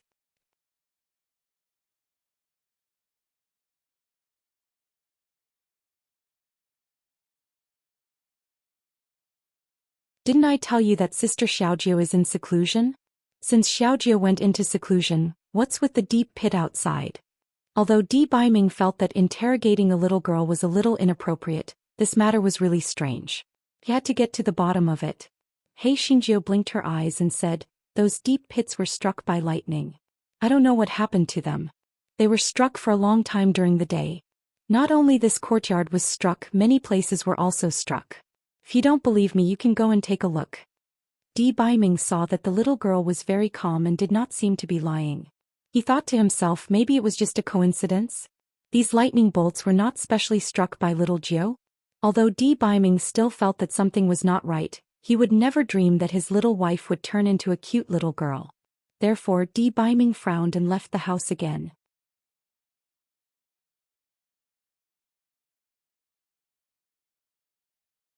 He Xingjiu let out a long sigh and got off the bed quietly.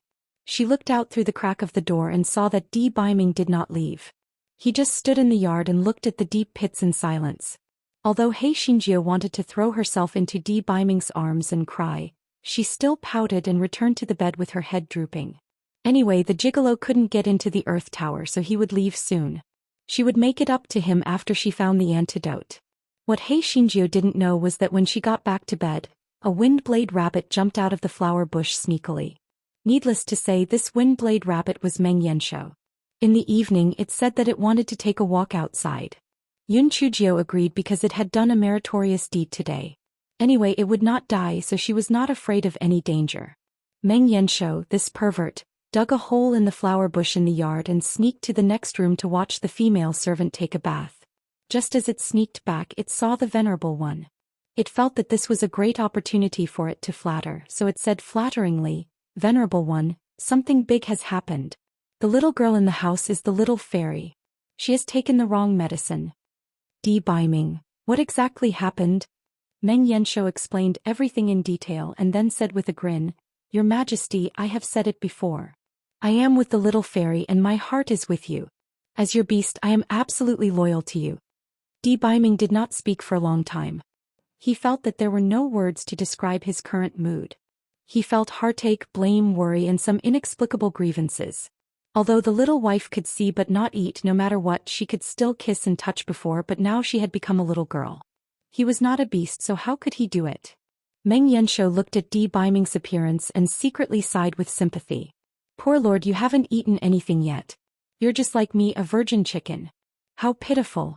Fortunately, even though it had never eaten pork, it had seen many pigs run. "Poor lord, you probably don't even know how to give birth to a monkey. You're too innocent." Di Baiming didn't know that he had been pitted by a pervert. He calmed himself down and thought of Yun Chujia's concealment. His face immediately darkened. It was one thing for him to take medicine, but he actually lied to him. He even called him uncle. He called her his own sister. Good, very good. Black thing, aren't you willing to pretend? I'll let you pretend as much as you want. Di Baiming looked at Meng Yanshou with a strange expression. You did very well this time. I'll reward you in the future. Meng Yanshou immediately expressed its loyalty. Your Excellency, don't worry. I'll continue to work hard in the future. However, you must not betray me. Otherwise, I'll die a terrible death.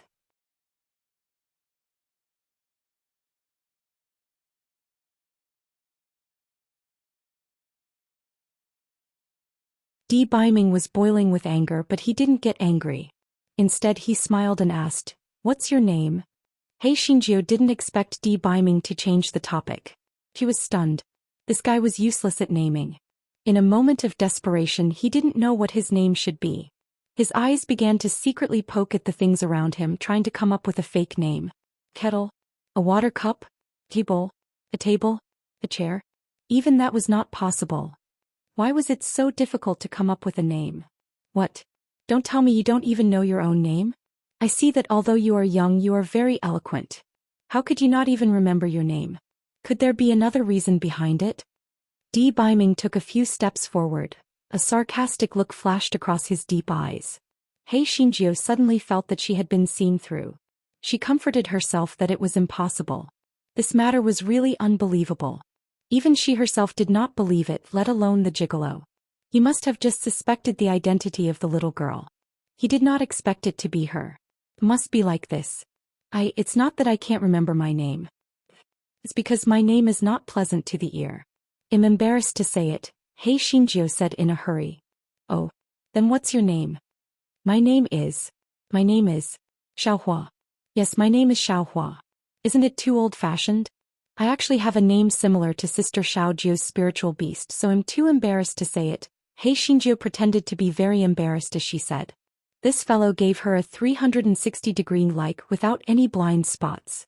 Damn, she was too smart. The corner of Di Baiming's eyes twitched slightly and he began to take off his coat. He Xingjiu shrank into the quilt. What are you doing? Leave this place quickly or I'll scream. Di Baiming glanced at her. I'm your sister Xiaojia's fiancé, so what's wrong with me living here? You're the one who should be leaving. Di Baiming did not stop talking and soon only Li Yi was left. He Xingjiu's nose almost bled. Shameless. This shameless gigolo. He actually showed off his figure in front of the little girl. This was Red Pot's seduction. He Xingjiu's eyes were fixed on Di Baiming's body like hooks. Her perfect figure was filled with the strong charm of a man, broad shoulders. She could not think about it anymore. He Xingjiu's face was flushed red. Although she warned herself not to think about it anymore, her eyes were still fixed on Di Baiming. Moreover, she was looking forward to it shamelessly. It would be best if she took off her clothes. Di Baiming lifted He Xingjiu's quilt and pointed outside the door. Little flower, right? You can leave now in case you say that I took advantage of you, even though there's nothing to take advantage of. He Xingjiu wiped her saliva. She said softly, Uncle, aren't you a little too cold and heartless?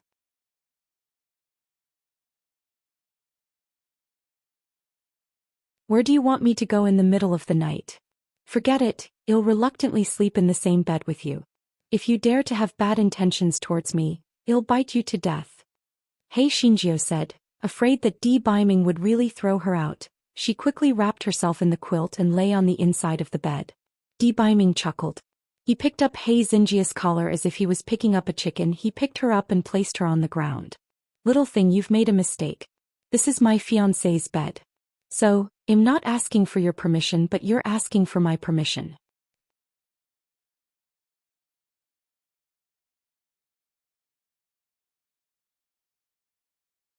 He Xingjiu stood on the ground in a daze.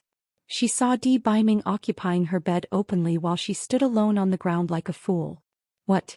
Why aren't you leaving? Do you want me to throw you out? Di Baiming turned his body sideways and raised his eyebrows while propping his head with his hand. He Xingjiu was instantly stunned by the beautiful scene in front of her. This guy had an idea when he saw He Xingjiu. He stretched out his claws and wanted to touch her, but he was too small and couldn't touch Di Baiming even after jumping a few times. Seeing He Xinjia's funny action, the corner of Di Biming's eyes twitched. He thought to himself, even if he became smaller, he would still be as good as a pervert. What are you doing? Di Biming's deep voice was like thunder, waking up He Xinjio, who was determined to take advantage of him. He Xinjio said embarrassedly, I just want to go to bed and sleep. Uncle, please do me a favor and let me stay here for one night. I'll sleep somewhere else tomorrow. Firstly, this guy really did not want to wander around outside. Secondly, this guy was simply mesmerized by her beauty. Previously, Di Biming always wore an undergarment. Not to mention touching it, he would not even let her see it. He was so stingy. She didn't expect him to be shirtless now. If she let go of such a good opportunity, she would regret it for the rest of her life. He Xinjia's disheveled hair had been tucked behind her ears, so her face could be seen clearly. Di Biming looked at the shrunken face and was slightly dazed. If he and little Jiu had a daughter in the future, she should be so ice-cold and cute. He Xinjiu saw that Di Biming did not speak, so she could only say, Uncle, Sister Little Jiu said that you are the kindest person. Please take me in. Di Biming came back to his senses and curled his lips. It's not impossible to take you in for one night, but there is no free lunch in the sky. You have to exchange something for it, right? He Xinjiu heard that there was a door and immediately said, Uncle, I have spirit stones. I have many spirit stones. You can have as many as you want. This fellow felt that beauty was in front of him, so spirit stones and other things should be put aside. Besides, it was not a loss to give the pretty boy a good fortune. Spirit stones? I'm not interested in spirit stones. I'll stay a few more days this time. It's always your sister Little Jiu who serves me. How about you be my little handmaiden for the next few days? Di Biming stared at He Xinjiu and said. He Xinjiu was now dazzled by her beauty. Not to mention her little handmaiden, she would probably be willing to sign a contract to sell her body. This guy kept nodding his head. I am willing to be your little handmaiden. Uncle, can you do me a favor and carry me up? Of course, this guy could also jump into bed, but this guy wanted to take advantage of her. He wanted to touch her while Di Biming was carrying her, so he said so. Di Biming knew what she was thinking. He said in a low voice, You can be my little handmaiden, but don't touch me. If you touch me, I'll chop off your claws. He Xinjiu was immediately discouraged. If I don't let you touch me, why should I be a bullshit handmaiden? She was not sick. However, with her small body there was nowhere to go. It was already the middle of the night. She could only nod and say, Uncle, I'm very obedient. I won't touch you. Di Biming nodded without batting an eyelid. Then he saw He Xinjiu trying her best to climb onto the bed. Di Biming curled his lips and poked He Xinjia's small head with his finger. He Xinjiu, who was trying her best to climb onto the bed, suddenly fell on her butt.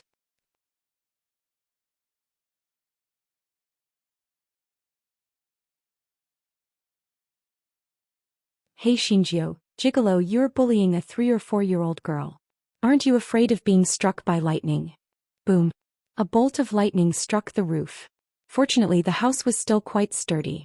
Although some tiles were cut off, it was not a big deal. He Xinjia's face was dull.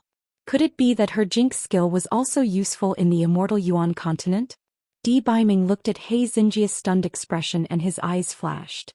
Before he could say anything, He Xinjiu suddenly got up from the ground, jumped onto the bed and threw herself into Di Biming's arms.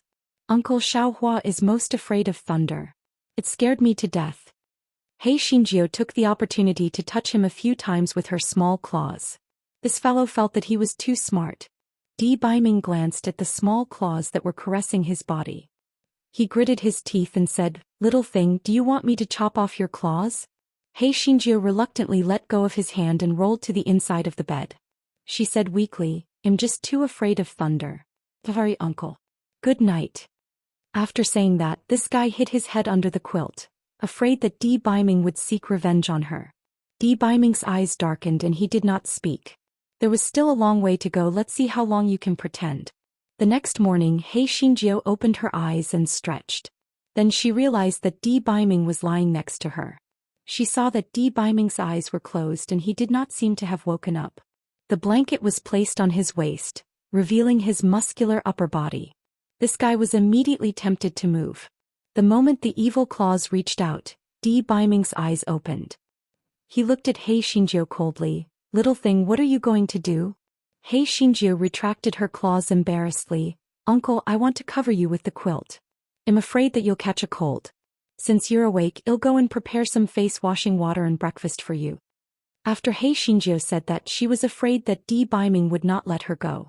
She jumped to the ground and ran out. The pitiful Hei Xinjiu was not even as tall as the basin.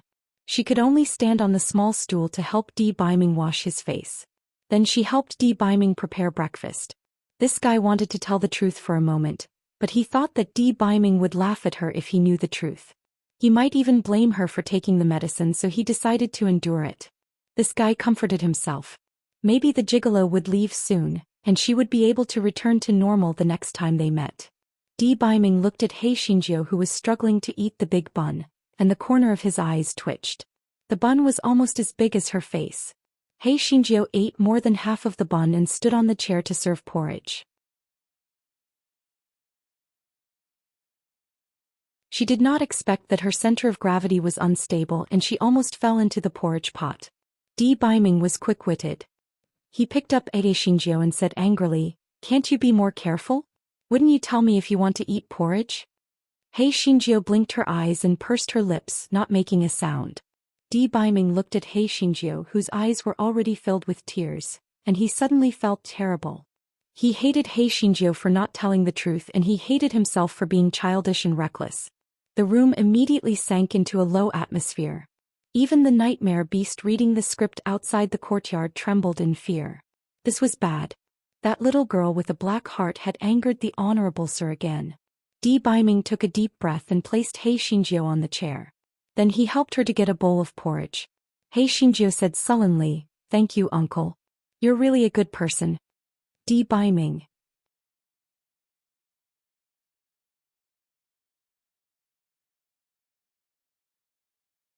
Di Biming gritted his teeth and did not say a word.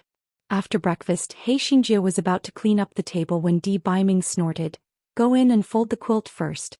Hei Xinjiu cursed the gigolo 100 times in her heart before she walked into the bedroom to tidy up the quilt. Di Biming stood up and cleaned up the table because he was really worried that Hei Xinjiu would have an accident. He decided that it would be better for him to prepare the food in the future.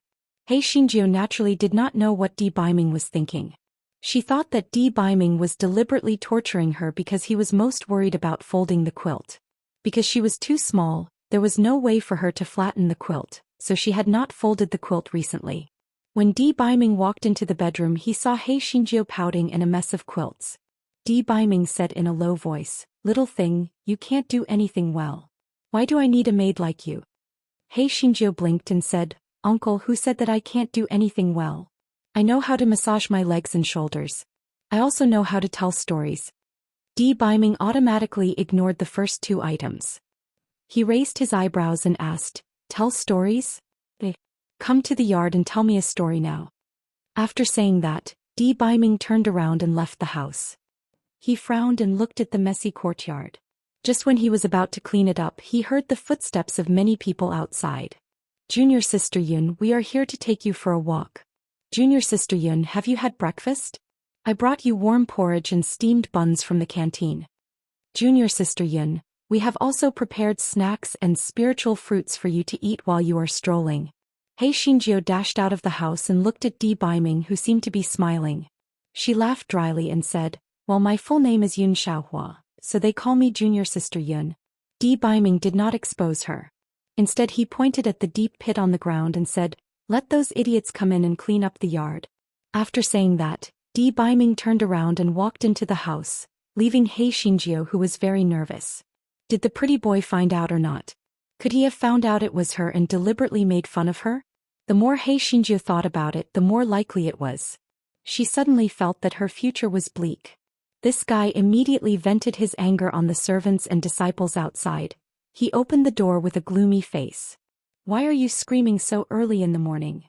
I'm not in a good mood these days, so I don't want to go out for a walk. Come in and tidy up my courtyard." No one thought that they would flatter the horse's hooves, so they had no choice but to come in and tidy up the courtyard. They were all cultivators, and tidying up the courtyard was a piece of cake for them. It didn't take long for them to tidy up the courtyard. After Yun Chujio sent everyone away, she began to walk around the courtyard. The more she thought about it, the more she felt that Di Baiming already knew the truth of the matter, and she was still courting death by lying and calling him uncle. He would definitely not let her off. However, how did he find out? The nightmare beast hiding in the cave tried its best to reduce its presence because it had a bad premonition. Unfortunately, Hei Shinjio still suspected it. Hei Shinjio said coldly, "Curly hair, we are not afraid of settling scores. Just you wait. Unless you don't come out, I will kill you and replace you with the shell of a toad." Meng Yanshou said weakly, "Little fairy, what are you talking about? Why can't I understand?"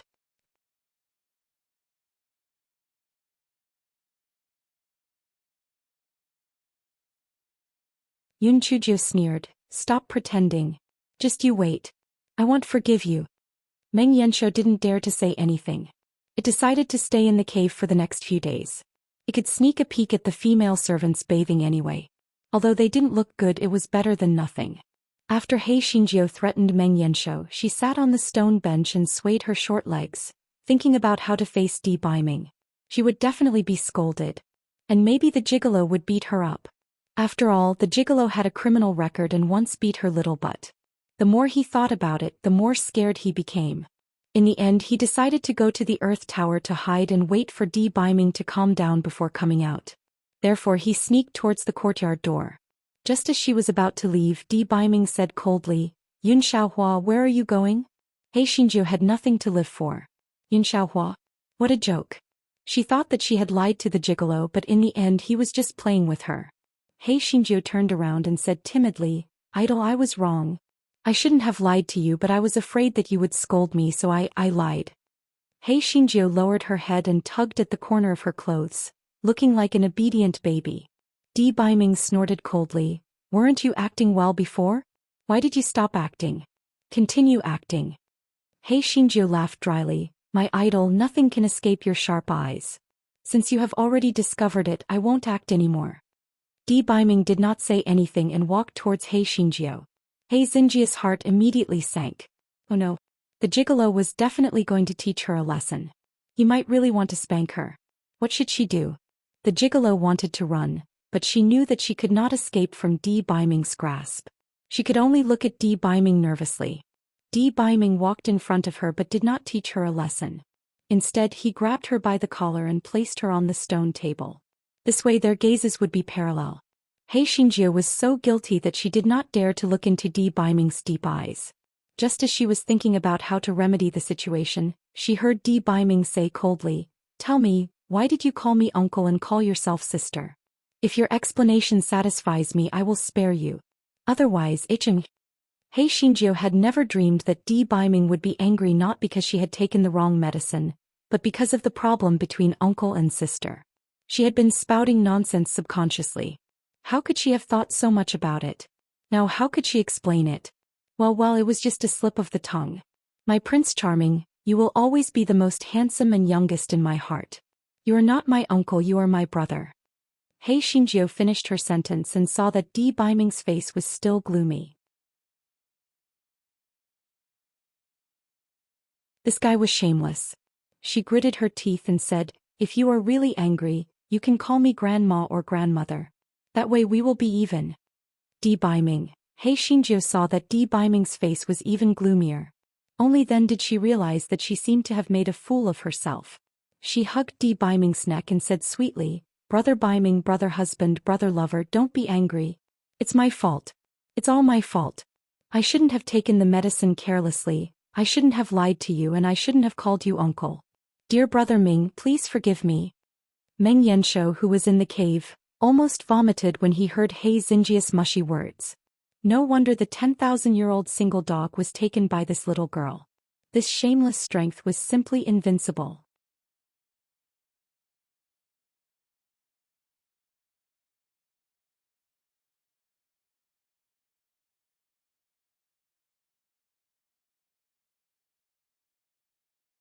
"Can you carry me into the house?" Meng Yanshou poked his head out of the hole. This black-hearted little girl was practically eating His Majesty to death. However, His Majesty was eating her trick.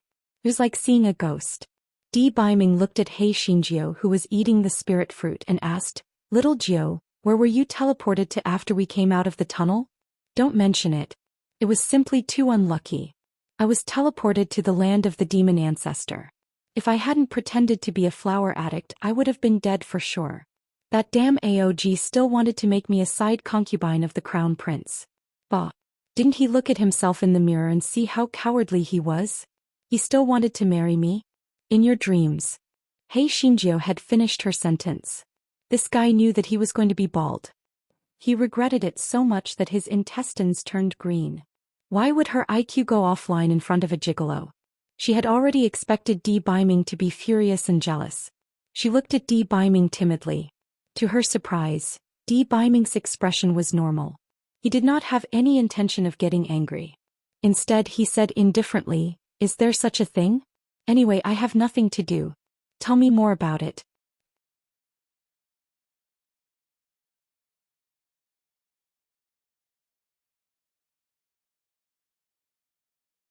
Yunchujio stole a glance at D. Biming in surprise.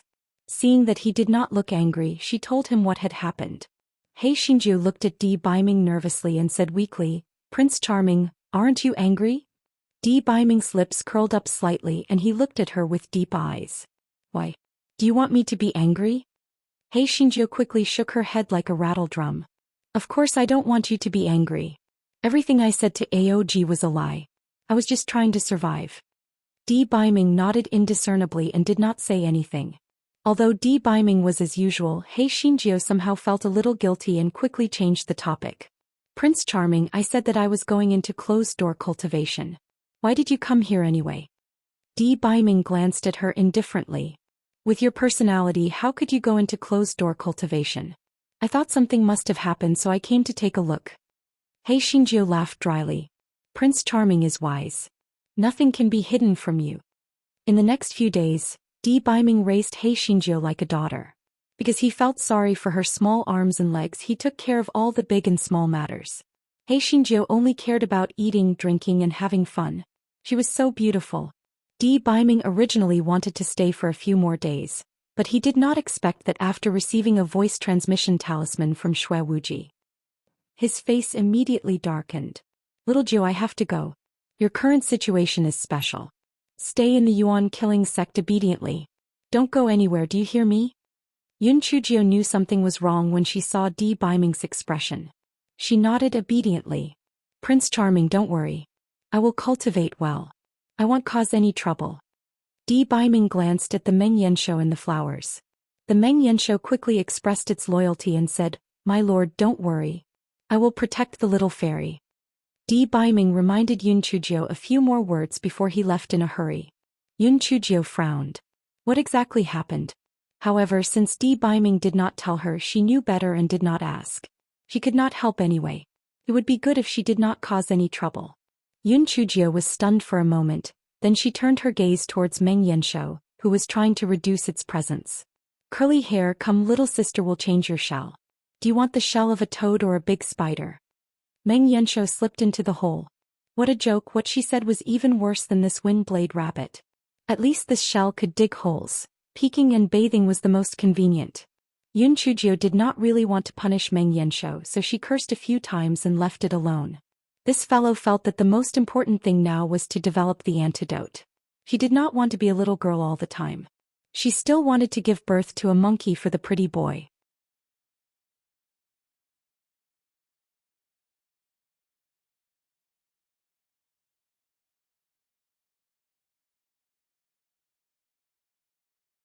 Hei Shinjio followed the Earth Tower to the desolate land and started refining the antidote without stopping. After refining a batch of so-called antidote, she was in a dilemma. She would only know if the antidote was effective after she ate it. However, she did not want to be a guinea pig. Therefore Hei Shinjio shouted at the Earth Tower, "Hey, come here. Miss has refined a batch of antidote. Come and eat it." The Earthen Pagoda's tool spirit was not stupid. If it was, why would Qiling not eat the antidote herself? It would not fall for the trick. Seeing that the Earthen Pagoda's tool spirit had fallen for the trick, Hei Shinjio had no choice but to ask Mao Suechio to take out a wind-edge rabbit from the Grand Illusionary Land and give it a rejuvenation pill. She planned to test the medicine with it after the medicine took effect. The Wind Edge rabbit began to shrink rapidly and soon turned into a little rabbit. Hei Xingjiu nodded. It seemed that the rejuvenation pill was quite lethal.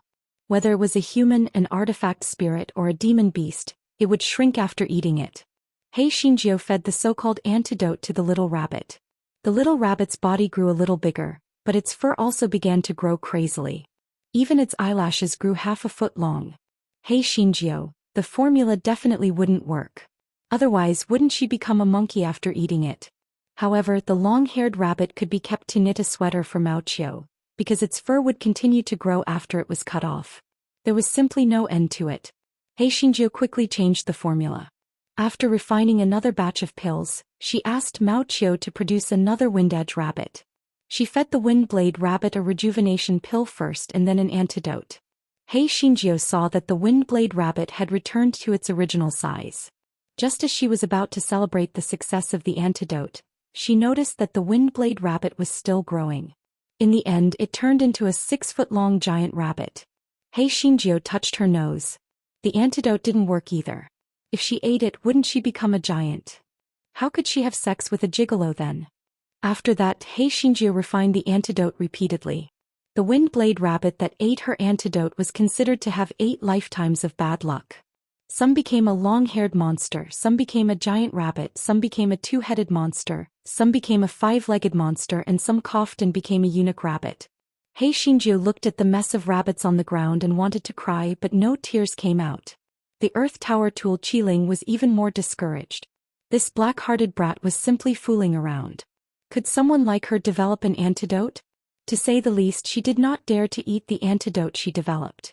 Who knew what kind of monster she would become after eating it?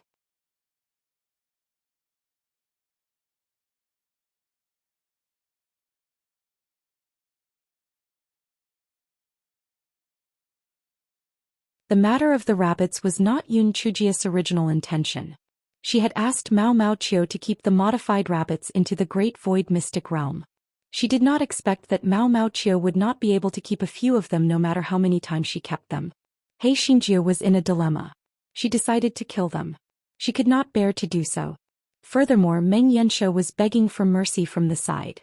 Yun Chujiu had no choice but to bring the weird-looking rabbits out and prepare to release them to the back mountain of Jinfeng.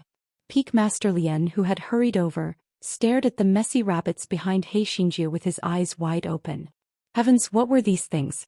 Some of them had fur that fell to the ground, some were 6 feet long, some had 2 rabbit heads, and some had 5 legs. Were these Wind Edge rabbits? Hei Xingjiu lied through her teeth. Peak Master Lien, these were all run out of the Earth Tower. I couldn't bear to kill them, so I brought them out. The Earth Tower trembled with anger. What did this have to do with it? You were the one who did it. But Peak Master Lien believed it. Such a strange-looking Wind Blade rabbit could only be found in the Earth Tower. It was definitely not found in the immortal Yuan continent. Peak Master Lien, what is the procedure for me to become an inner disciple? Hei Xingjiu asked while blinking her eyes. Peak Master Lien was stunned. The procedure for me to become an inner disciple is not complicated. However, there are only 2 ways for a handyman to become an inner disciple. One is to get into the top 30 in the sect competition 3 months later, and the other is for your spiritual power level to reach the spiritual void level. Peak Master Lien did not continue because he felt that no matter which one it was, he would not be able to do it, let alone now that she had become a little doll. Yun Chujiu nodded. After saying her goodbyes, she rode on the giant rabbit and ran away. Peak Master Lien looked at the bunch of rabbits and rubbed his eyes. Why did he feel like he was in a dream? Hei Xingjiu brought the bunch of rabbits and rushed straight to the meeting hall. After this fellow found Master Xiaohou, he went straight to the point and said, Master Xiaohou, I want to become an inner disciple. This fellow originally wanted to tell Master Xiaohou that she was already at the ethereal level, but he did not expect that before she could say anything. Master Xiaohou said, Sure. You have made a huge contribution in the battle of the Nightmare Clan, and the sect has never rewarded you. I will transfer you to an inner disciple as a reward for you. Upon hearing that, Hei Xingjiu immediately swallowed her words that she was already at the first level of the ethereal space realm. It was good that she did not expose herself. She could continue to pretend to be a pig to eat a tiger.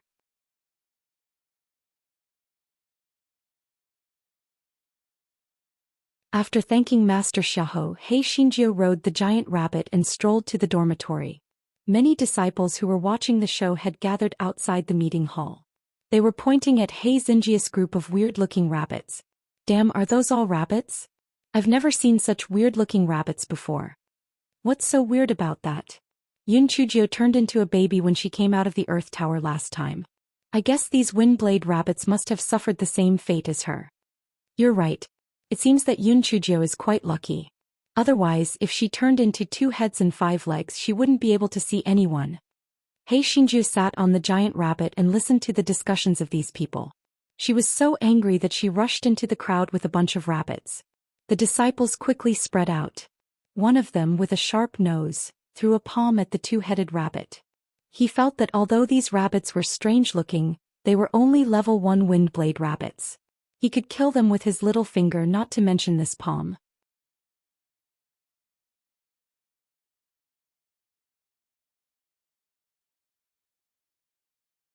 The hawk-nosed disciple thought very simply. In any case, the situation was chaotic. Even if he killed the rabbit, Yun Chujio would not find out. Moreover, even if he found out, he would not be able to do anything to him. He was just an ownerless rabbit. Unexpectedly, the 2-headed rabbit jumped to the side and dodged the hawk-nosed disciple's palm. Moreover, several wind blades and fireballs were thrown at the hawk-nosed disciple. The hook-nosed rabbit was dumbfounded. This rabbit could actually use 2 kinds of spiritual power attacks, and it could also use them at the same time. The hook-nosed rabbit was startled and dodged a little too slowly. A few cuts were made on its left arm and a few strands of its hair were charred. It was in a very sorry state. Everyone was shocked by this unexpected turn of events. The hook-nosed rabbit was an inner sect disciple at the 8th layer of the spiritual void tier. How could it be injured by a first-level wind blade rabbit? How could this be possible? The few oddly shaped rabbits immediately surrounded the aquiline nose in the middle and revealed an angry expression. It was obvious that they were united against the same enemy and were prepared to gang up on him. The aquiline nose felt as though he was cursing a dog in his heart. What kind of monsters were these? Why were they so difficult to deal with? He Xinjiu sat on top of the giant rabbit and narrowed her eyes. There was actually an unexpected harvest. She did not expect that these Windblade rabbits had become stronger. Although these Windblade rabbits' spiritual power seemed to be at level 1, their strength was definitely not at level 1. No wonder Mao Mao Qiu could not keep them into the Great Void Mystic Realm. It was because their spiritual power had become stronger. When the hawk-nosed man saw Yun Chujio turn around, he said in exasperation, "Yun Chujio, your rabbit hurt me for no reason." "What do you say? Hurt you for no reason? Why didn't it hurt others specifically? Is it because you're good-looking? Cut the crap. You provoked my rabbit for no reason. Yep. Otherwise, you'll let the rabbit army destroy you." As soon as He Xinjiu finished her words, the long-haired rabbit's hair suddenly stood up and tied the hawk-nosed man up firmly. It also hit the hawk-nosed man's face several times with its tail. Instantly, the hooked nose's face was swollen like a pig's head. The disciples who were eating melon seeds immediately retreated. Oh my god. These rabbits were too perverted. How was this a rabbit? It was even more ferocious than a tiger. This Yun Chujio was originally very difficult to deal with. Not only did she have countless talismans in her hands, but she also had that huge purple pig. Now she actually got a bunch of perverted rabbits from God knows where. Who would dare to provoke her in the future? That hawk-nosed man had a swollen face. He gritted his teeth and said, "Yun Chujio, don't go too far." "Go too far? I'm going to bully you. What do you think? Do you want to go on the competition stage? I'll accompany you anytime. However, if you don't compensate me today, I'll directly kill you." A soft child's voice and a delicate little face that was carved out of jade were completely different from cute in the eyes of the crowd. The only word they could think of was brutal. Too damn savage. The aquiline nose roared fiercely, "If you kill me, you won't be well either. I don't believe you dare to kill me. You slut. It was because of you that junior sister Shanshan died. It was because of you that senior brother Chu Quan died. Do you know why you became a child? Because this is retribution. You will die a horrible death." Yun Chujio narrowed her eyes. Chu Shanshan and Chu Quan had both lost their lives because they had pledged allegiance to Murong Honlai. It seemed that this hawk-nosed man was Chu Shanshan's admirer.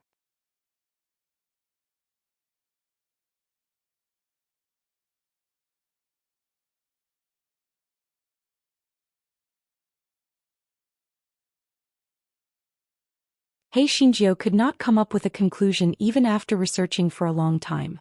Initially she wanted to set them free at the back of the mountain, but now she changed her mind. She wanted to keep them for observation to see if there would be any changes. Perhaps the effects of the medicine would return to normal once it was over. That afternoon, two pieces of news spread throughout the Shuyuan sect. One was that He Xinjiu had killed Hawk-Nosed, and the other was that He Xinjiu had changed from a handyman in the kitchen to an inner sect disciple. If not for the first matter, everyone would definitely be discussing the second matter. There might even be some inner sect disciples who would come looking for trouble. However, with the shock of the first matter, Yun Chujia's place was like a paradise. Other than Ling Kuei, who came to congratulate her, no one dared to come over. Even the servants next door to Yun Chujio had used their connections to move away, afraid that this murderous female devil would kill her if she didn't like her. For a moment, the surroundings of Yun Chujia's courtyard became the new forbidden ground of the murderous Yuan sect. No one dared to go near it. You're tuning in to the Romantic Tales YouTube channel. Don't forget to subscribe and join us on this journey to catch the most captivating stories.